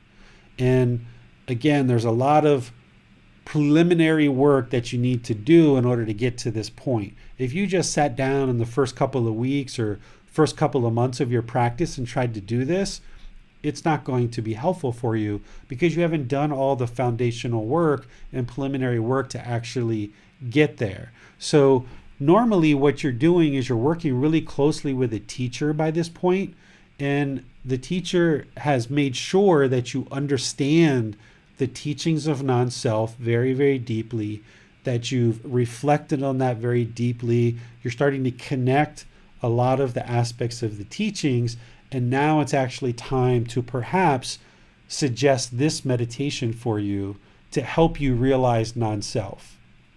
Again, not everybody's going to need this in order to realize non-self. You can actually realize non-self without this meditation, but this is one way that I've used to help students to eliminate the self is through using this meditation. But there's a right time to actually use it, and it's going to be later in practice after there's been a lot of preliminary work already. So let me pause here and see what questions you guys have about either the meditation to eliminate sexual cravings or this meditation to realize non-self. We have a question from Judith. Would this elimination of sexual craving be linked to some sort of aversion towards the body then? I can't see clearly the difference between craving and aversion. I don't understand why a corpse is disgusting.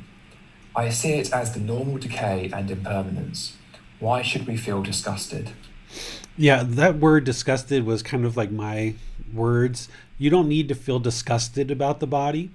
But let's talk about the first part of your question too, about the difference between craving and aversion. So craving is the outward seeking for satisfaction. The mind has this longing, this strong eagerness. What aversion is, is pushing people away, and pushing things away, creating a wall between you and others. So that's the difference between craving and aversion. One is an outward searching for satisfaction, trying to bring something closer to you, where aversion is pushing something away from you and creating a wall. The difference between developing unattractiveness of the body in order to eliminate or reduce sexual cravings, it's not aversion. It's not pushing something away and putting a wall between you and that. It's just seeing the true reality of the body. Seeing the body without, seeing the body without all of this beautification, without the jewelry, without the makeup, without the beautiful hair, without the clothes, without the wonderful scents, without all these different things that we do to beautify the body, just seeing the body as it truly is in its unbeautified state, its unattractive state.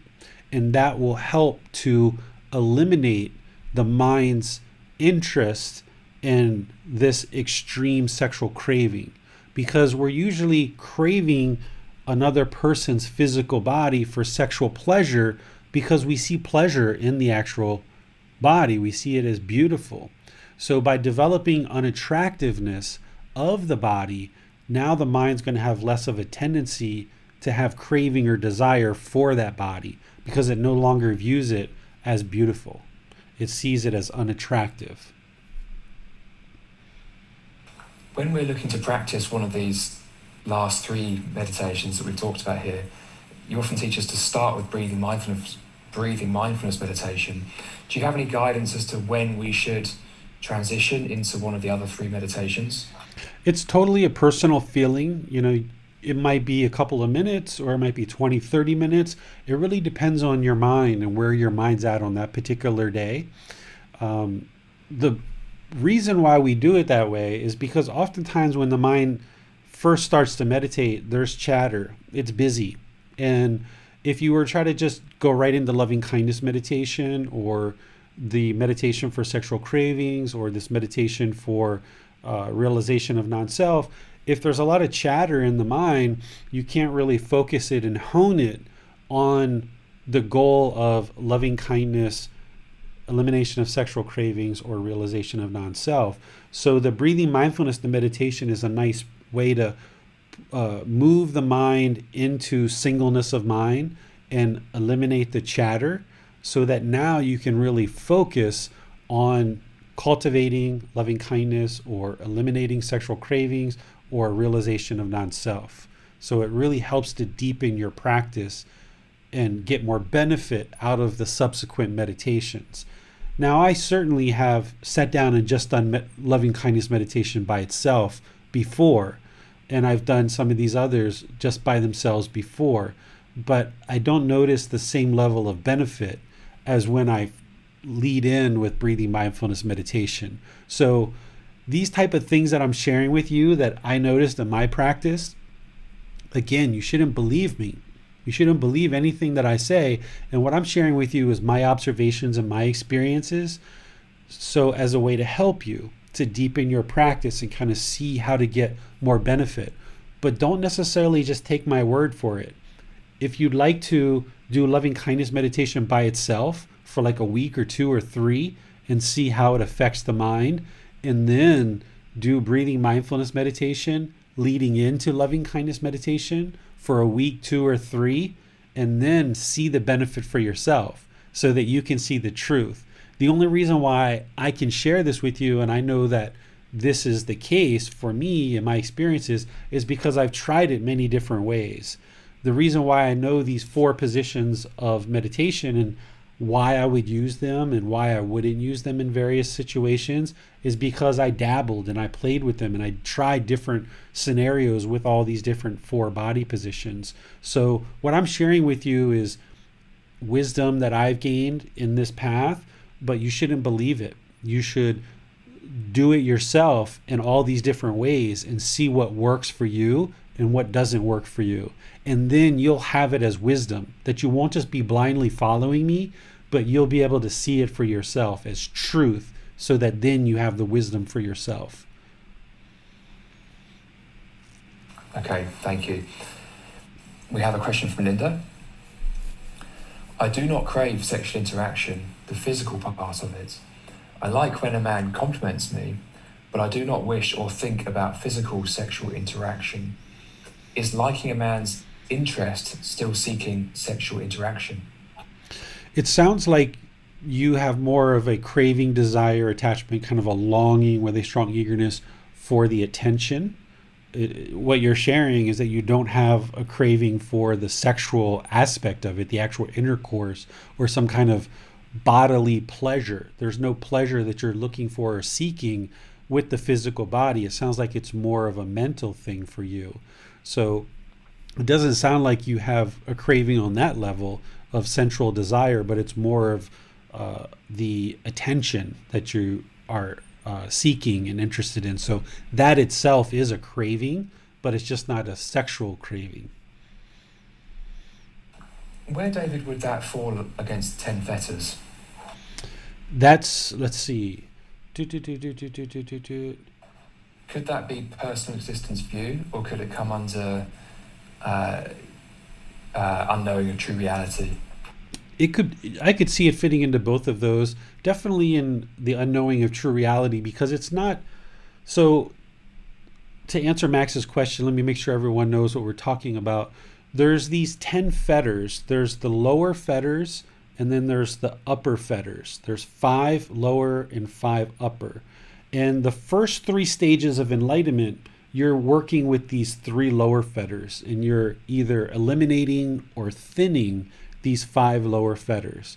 But to get to that 4th stage, which is actually when the mind's truly enlightened, you have to eliminate all 10 fetters. So if you've already moved through the 1st, 2nd, 3rd stage of enlightenment, having eliminated the 5 lower fetters, then the 5 upper are what you're going to focus on to get to that last stage. And we call it a fetter or a taint or pollution of the mind. It's these 5 attributes of the mind where the mind has pollution. It's not until the mind gets to that 4th stage as an arahant that the mind is enlightened and discontentedness is 100% eliminated. The mind, even in the 1st, 2nd, and 3rd stage of enlightenment, are still going to experience some discontentedness. It's only the 4th stage that it's completely eliminated 100%.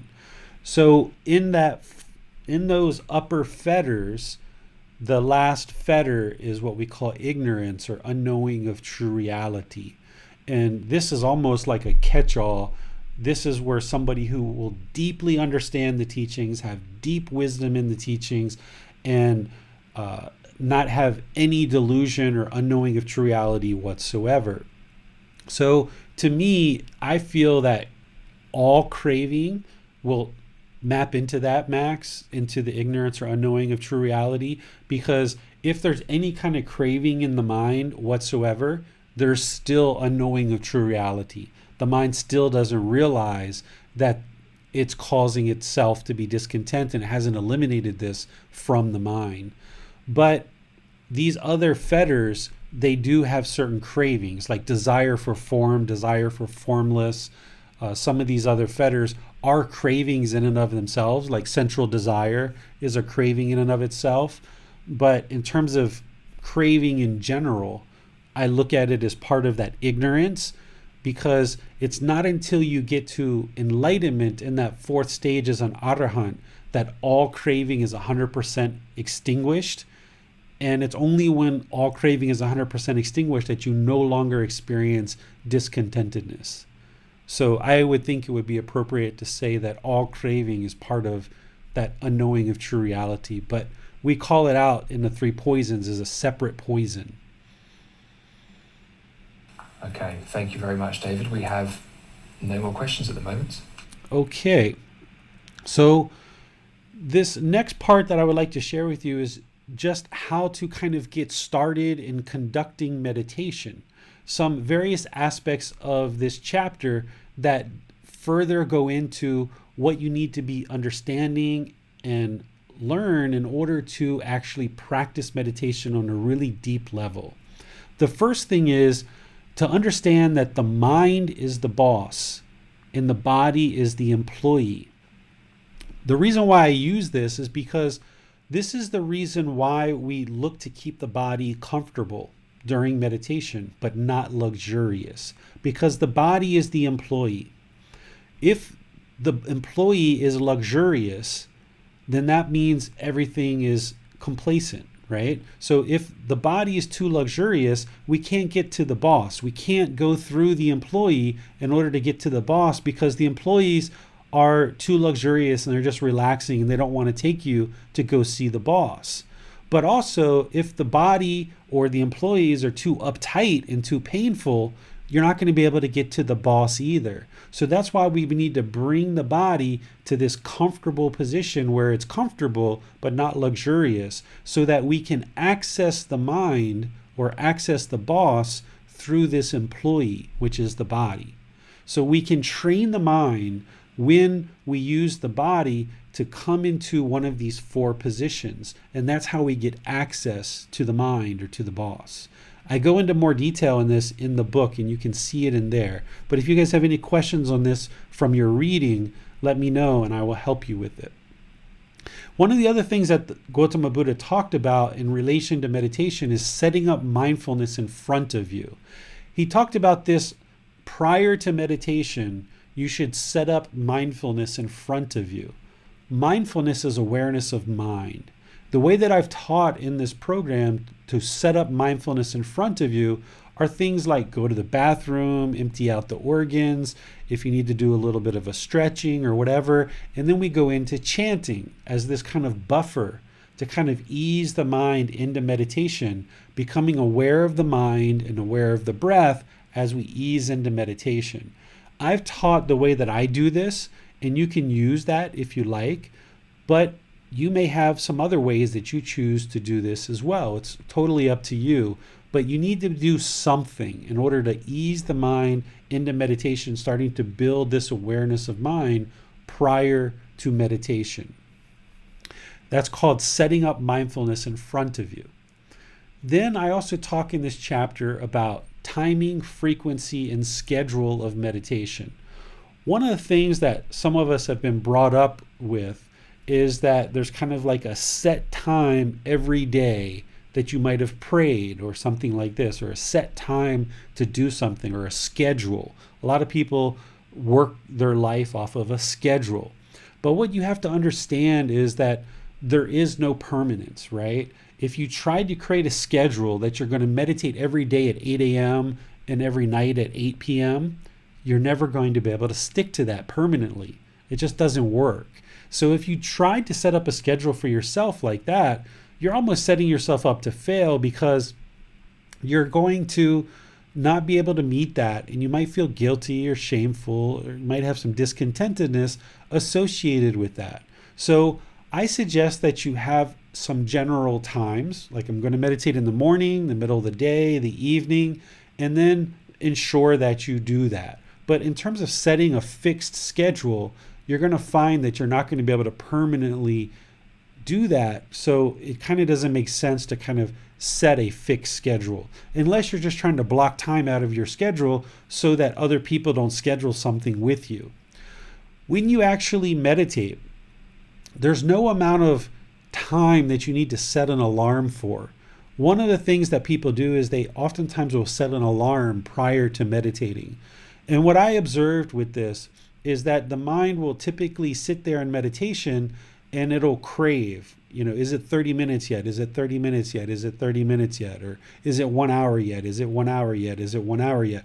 We're trying to train the mind in breathing mindfulness meditation to eliminate that longing with a strong eagerness, that craving, desire, attachment. So if you set an alarm, it oftentimes will make the mind crave whether or not it actually is at that point in time yet. And what you'll notice is if you get rid of the alarm, that your meditation will be more beneficial, because you're not focused on time, You're just focused on the results and getting the benefits out of meditation. So if you set an alarm, you're going to notice that it's probably going to create and produce craving in the mind. It's better to just meditate, and whatever happens. You just meditate for however amount of time that you need. And setting an alarm is kind of like trying to determine the future. Like, you really don't know what you're going to be doing 30 minutes from now or an hour from now. Like right now, you kind of have an idea, but you don't know for sure. So if you tried to set an alarm for meditating and saying you're going to meditate for an hour, you don't really know that you're going to be able to do that. So you're either going to fall short of that and maybe feel guilty or shameful that you've done so, or you're going to be really deep in meditation, getting all kinds of benefit, and then the alarm is going to go off when you could have gotten more benefit if you didn't have set this alarm.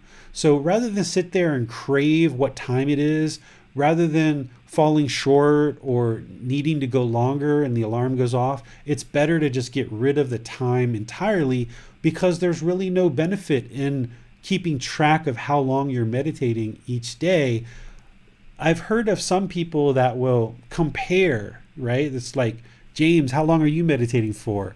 Oh, only 45 minutes? I do an hour, man. You're not even meditating if you're only doing 45 minutes. This is like ego, right? This is arrogance, and this is comparing one person to the other, when this is really an independent practice that you should be on your own independent journey. It's not about keeping track of your time to other people and being prideful and so proud about how long you're meditating. What you should be going for in meditation is the benefits, the results of meditation, not keeping track of the time or frequency or something like this. And I think you'll find a lot more benefit that way. Oftentimes in meditation, the mind can become sleepy. And if you notice this, there's a couple of things I can suggest for you. One is proactively ensure that you're getting a lot of rest, and make sure you're getting enough rest for the mind and the body. If you're noticing that every time you meditate, you keep falling asleep within 5, 10, 15 minutes, then it means that the mind and the body probably isn't getting enough rest, and you need to ensure that you're getting more rest. So rest. But you have to also make sure that you're getting your active, dedicated, purposeful training sessions in, where you're either eliminating certain qualities or cultivating certain qualities in the mind. So if you're noticing that you keep falling asleep, but you would like to extend your meditation sessions, that's where you can move to standing or walking meditation. And these will help you to stay alert and attentive during meditation. If you're noticing physical sensations during your meditation, I don't suggest that you scratch them or you give any attention to them. What you can do with those is you can train the mind to not be affected by the physical sensations. And you'll notice that if you do that, you'll get longer and longer periods of time where you don't feel like you need to attend to these physical sensations. Oftentimes when you're first starting to meditate, you might feel a little itch or a little tickle or something like this, and you feel like right away you want to scratch it. Well, if you don't do that and you maintain your focus and meditation on the breath, this can help you to further train the mind so that you can control it. And what you'll notice is over time you can elongate for longer and longer periods of time that the mind is unaffected by these physical sensations. You can notice that they'll arise, you'll feel the sensation or the tickle or whatever it is, and then it will cease to exist. But you can maintain your focus on the breath during meditation. And this can be very beneficial for the mind to have this level of control. You may even have mosquitoes or flies or things like this that will come around you when you meditate. If you can allow those things to happen and not swat the fly or the mosquito and maintain your control on the breath, because the fly mosquito is not going to hurt you, just let it be. Or if a fly lands on your nose and starts walking around, for example, just let it be, right? This can really help you to gain control over the mind. Another thing that can happen in terms of physical sensations is you might notice certain sensations in your head while you're meditating. You might notice that there's a lot of pressure at different times in your head, or you might feel like your head is expanding or contracting while you're meditating. Some people call this, it feels like your head is the size of an elephant. Well, when you're meditating, over the course of your sessions, they've shown in neuroscience that in short as 2 weeks, there's actual physical changes happening in the brain during meditation. The mind is not the brain, and the brain is not the mind, but there are physical changes that are happening in the brain as one meditates and as you cultivate these teachings in your daily life. Things like generosity and loving kindness and compassion and things like this. There's physical changes that are happening in the brain, and you might feel those sensations while you're meditating. You may even get a lot of pressure on your forehead or right here in the middle of your eyebrows, what we call the third eye. If you notice this, it's completely normal. You haven't done anything wrong. In fact, things are going very, very well if you're noticing these kind of things. They're not permanent, but you may notice them for a period of time in your meditation over several weeks or months. They may come and go out of your meditation. Just know that it's normal. You're not going to die. You don't need to run out and see a doctor. It's just a normal thing that happens as there's shifts and changes in the mind and the underlying physical structures of the brain are starting to change. You're going to notice these physical changes and sensations in the body during your meditation and perhaps even afterwards as well. It's completely normal. And then the last thing here is some people will meditate with external stimulus like music or gongs or beads or things like this, or apps even on their phone or something like this. These things can have been used, and oftentimes people will use them to kind of start up their meditation practice. But I suggest that you get away from these things as soon as possible, because as long as the mind is attached to a phone app or somebody speaking and guiding you all the way through meditation, or some beads that you're counting while you're meditating, or music or gongs or something like this, as long as you're using those kind of things, the mind isn't focused on the present moment, which is the breath. It doesn't mean you can't ever use these things, but 80 to 90% of your practice should be the way that I'm sharing with you here. But if occasionally you go to a gong meditation, or occasionally you meditate with some music, or occasionally you do something else, that's fine. That can really invigorate your practice. But 80 to 90% of your practice should be without external stimulus. It should just be the body, the mind, and the breath. Only these three things. You should develop your practice where that's the only three things you need, is the body, the mind, and the breath, because you're going to have these three things with you all the time until your last breath in this life.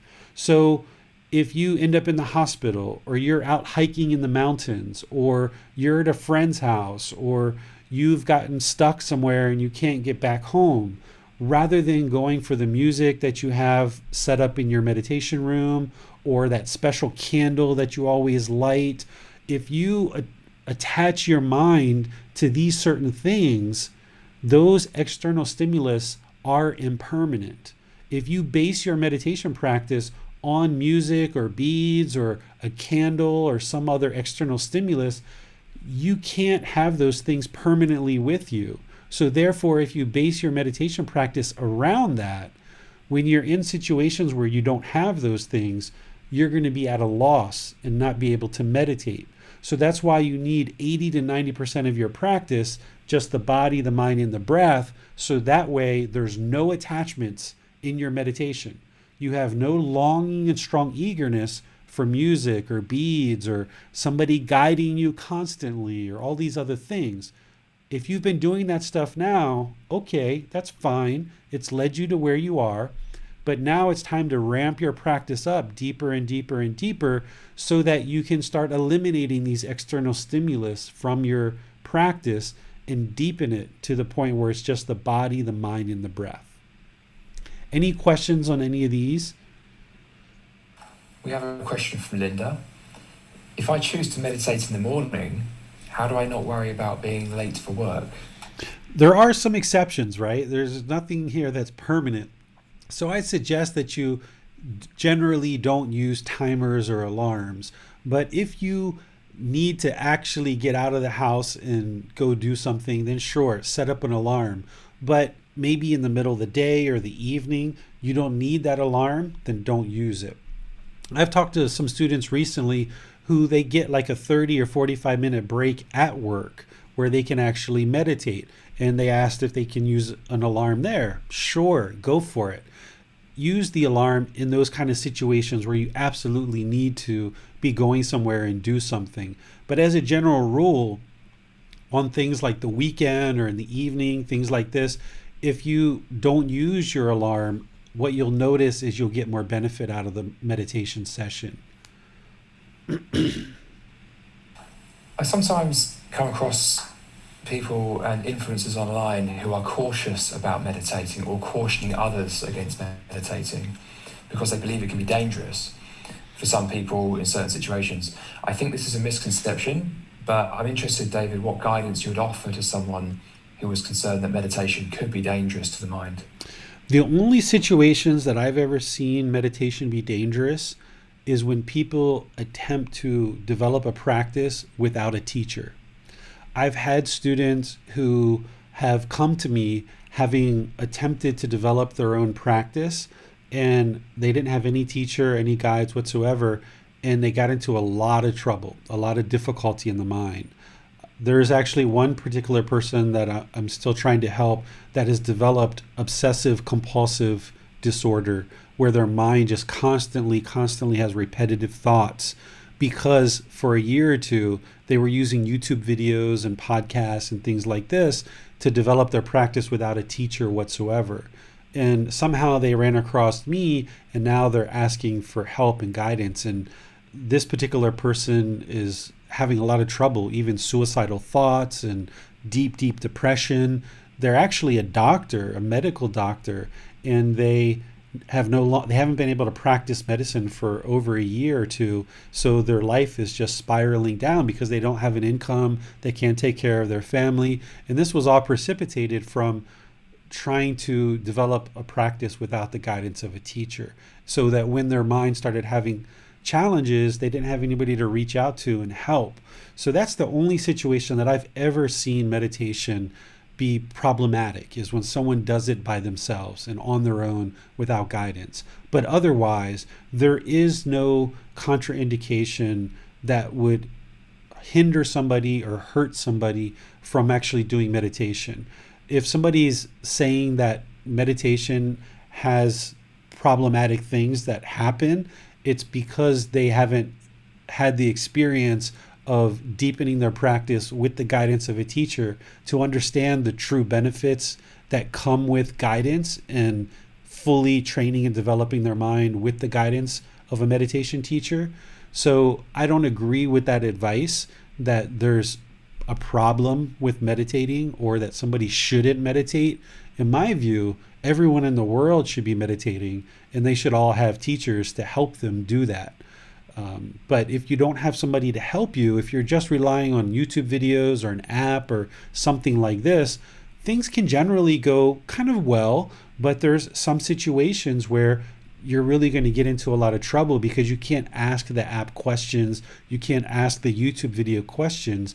And as the mind starts to awaken, it's almost like unraveling a ball of yarn. You've got this mind, this unenlightened mind that's bound up really tightly like a big ball of twine. And when you start meditating and you start unwinding it, it can kind of unravel really quickly, almost like springs jumping out of a can. And when that mind starts to unravel, if all you've got is YouTube videos and an app, you don't have anybody to help you in that situation. So by you seeking guidance from a teacher like this, As the mind starts to slowly unravel and you're kind of noticing things, you've got a relationship with somebody that you can reach out to and say, hey, I'm experiencing this. Is this normal? Or what do you suggest here? What do you suggest there? I'm noticing this. Could you offer some guidance to help me? And that's where a teacher really comes in benefit, because even if the only thing I say is, yeah, that's normal, keep going, that reassurance and that confirmation can be really helpful. Whereas if you're off on your own, trying to awaken the mind by yourself, you can run into a lot of trouble and a lot of problems. Because remember, the only person that would be able to do this by themselves is an actual Buddha. And the last one currently known to the world existed over 2,500 years ago. So that means everyone else needs teachers and guides. But the thing with our Western culture is everybody wants to be independent.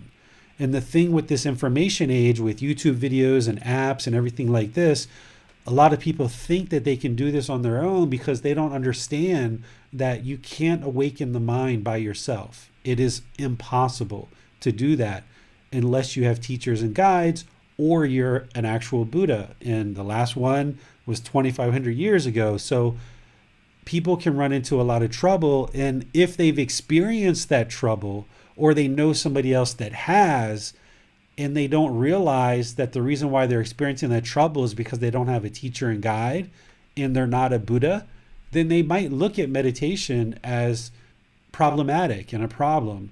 But that's not because meditation is truly problematic. It is because they're unknowing of true reality. They still have ignorance, delusion around these teachings, and they haven't experienced the wisdom and knowledge that they need to truly develop a deep practice. Okay, thank you for that. We have a question from Rhonda. I have heard of people using drugs to meditate, but I see this as heedless use. Is this right thought? I agree with you, Rhonda, that any kind of substances that cause heedlessness, it's not walking towards the light. It's not going to produce enlightenment or awakening of the mind. It's actually going in the other direction towards the darkness. An enlightened being is not going to take substances that cause heedlessness. There's no substance that is going to create the wisdom that one needs in order to attain enlightenment, a peaceful, calm, serene, and content mind with joy. So when people say they're using substances to deepen their meditation, again, it's unknowing of true reality, it's ignorance, it's delusion, and they're just not realizing that they're actually making their problems worse because their mind is now losing awareness of mind. They're losing mindfulness or awareness of mind. So a enlightened mind and someone who's truly dedicated and walking this path to enlightenment isn't going to be taking substances that cause heedlessness. Meditation is the medication for the mind. So through meditating and training the mind, that's what's going to improve the condition of the mind, not substances that cause heedlessness. Okay, it appears that was our last question for now, David. Okay, so I only have one more thing to share with you guys, and that is to never, ever, ever give up on developing your meditation practice. There's times, particularly at the beginning, but also in the middle, and also as things progress further and further, that they can get challenging and you can kind of struggle or feel like your meditation practice has kind of plateaued and that you're not getting quite the benefit that you once experienced in your meditation practice. But don't ever, ever give up, because if you give up, we know that your mind surely isn't going to improve. So if you're finding your meditation practice is a struggle, or it's challenging, or you're having things happen that you don't understand, reach out to me as your teacher and I will help you. If you need personal guidance, I think you guys know that I have appointments where you guys can schedule. It's offered openly and freely to all of you guys, where we can chat by text or audio or video, and we can talk, and it's almost like we're sitting in the same room with each other. And I've been helping a lot of people this way. So don't ever, ever, ever give up, and just keep working on developing your practice from now continuously for the rest of your life. It's a life practice. If you don't ever attain enlightenment during this lifetime, that's okay. You're going to get closer and closer and closer to enlightenment, and your life is going to gradually improve. And should you need to be reborn, you're going to be reborn in a better position. But if you actually attain enlightenment, your mind is going to be so peaceful, so calm, so serene, so content, and so much joy, you're never going to experience discontentedness ever again. And I don't know about you, but you should be willing to go to the ends of the earth in order to acquire that. Of course, without craving, desire, attachment, without that mental longing and a strong eagerness. But there really is no other goal, no other objective, no other interest on the face of this earth that is more important than you attaining enlightenment. Whether it's that job title that you want, whether it's that income that you want, whether it's the car that you want, whether it's the relationship that you want, whether it's the clothes that you want, all of these wants are not going to lead to permanent, peaceful, calm, serene, and content mind with joy. All of these wants are impermanent. They're going to constantly come and go, come and go, and come and go. But through never giving up and progressing on this path to enlightenment, you will slowly, gradually move towards this enlightened mind where there's complete peace, calmness, serenity, contentedness, and joy that is permanent. And no matter what you're doing in your life, no matter what you're studying for, no matter what your occupation is, no matter what daily activities you do on a daily basis, you investing time, effort, and energy to learn and practice these teachings will ensure that you're making progress on this path. And you should never, ever, ever give up. You might take certain hiatus for a week or two. You might kind of slow things down a bit, kind of catch your breath, but then ramp it back up, right? That's understandable. But don't ever give up on learning and practicing this path, because where it's going to lead you to is better than anything you leave behind. You know that there's certain things that you need to give up, right? You give up stealing, give up sexual misconduct, we give up lying, we give up substances that cause heedlessness. Ultimately, if you decide to go all the way to the end of the path, giving up sexual contact and all of these other things that we're eliminating from our life practice. But all of that stuff that you're giving up pales in comparison to that which you're going to acquire. Oftentimes, as you're progressing on this path, you might get focused on all these things that you're giving up, and you feel like you're giving up so many things. But what I would encourage you to do and motivate you to do is look at what you're acquiring. Don't look at the things that you're giving up and think that you're giving up so many wonderful things. Because what's really wonderful about drinking alcohol, feeling funny and giddy and sociable for a few hours, but then feeling with a headache and miserable and hungover later? That's temporary. What's really wonderful about smoking weed or some other drug that has a temporary high, and then when you come out of it, things are more miserable than when you actually were before? Or what was so wonderful about having sexual misconduct, sleeping with lots of different people? Or what's even so wonderful about sex by itself? Sure, it's pleasurable. It makes the body feel pleasurable, but it's still temporary. It still wears off. This enlightened mental state that you're working towards, it's permanent. And once you acquire it, it's never going to go away. So this wisdom that you're acquiring along this path, it's never going to go away. So don't ever, ever, ever give up. So I'll leave you with this last statement that Gotama Buddha shared, or this last statement that in which Gotama Buddha shared, which is, meditate, bhikkhus. So meditate, students. Do not be negligent, lest you regret it later. This is my instruction to you. So you need to develop this meditation practice, because you can't meditate your way to enlightenment. You're going to need other teachings besides just meditation. But You wouldn't be able to get to this enlightened mental state without meditation either. So while it's a fundamental requirement, an important aspect of your practice, there's also other aspects of your practice that you need to learn and understand as well. And that's why we've got this entire program to really help you learn and develop your wisdom around these teachings. But meditation is absolutely very, very, very, very important. It's one of the most important, if not the most important thing that you can develop in your life practice. But there's other things that go along with that. So don't ever give up. So let me just pause one final time to see if there's any remaining questions before I say goodbye to you guys. We have no questions, David. Thank you very much for all your help. Okay, so I would just like to thank you guys for joining today.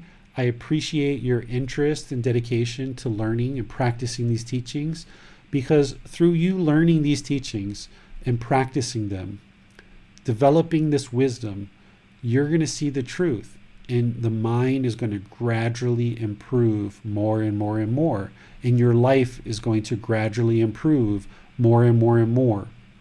The more that you learn and practice these teachings, the more that you're going to improve your quality of mind in your life, and the people around you, they're going to experience these improvements with you as well. You're going to notice your personal and professional relationships are going to improve.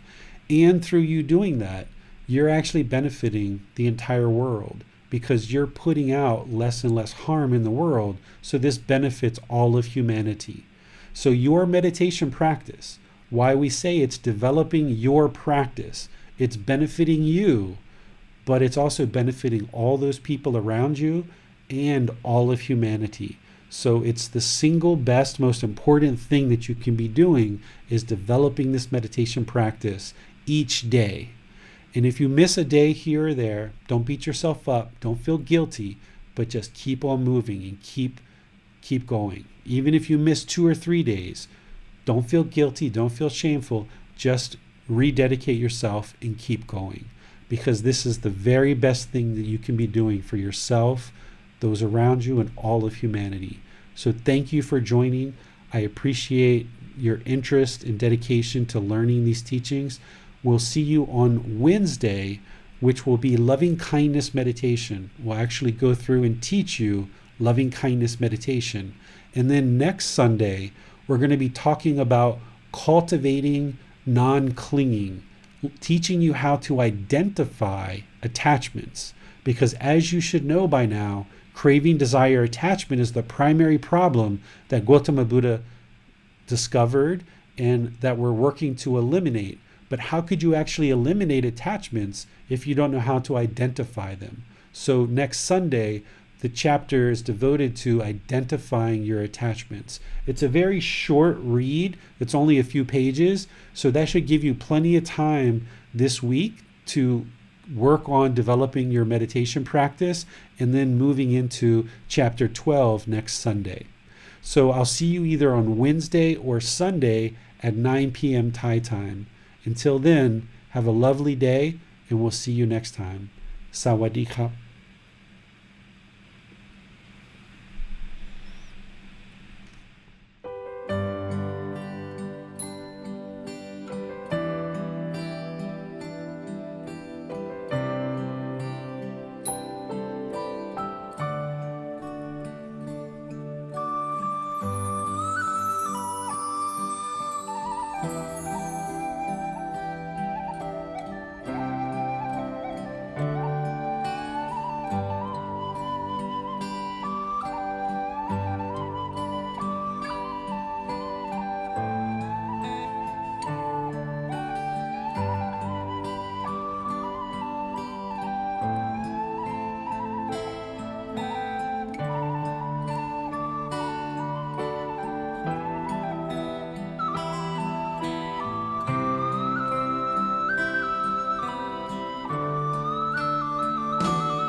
Thank you again for watching. Enjoy your meditation. Look forward to seeing you online and answering any questions that you might have. Thank you so much.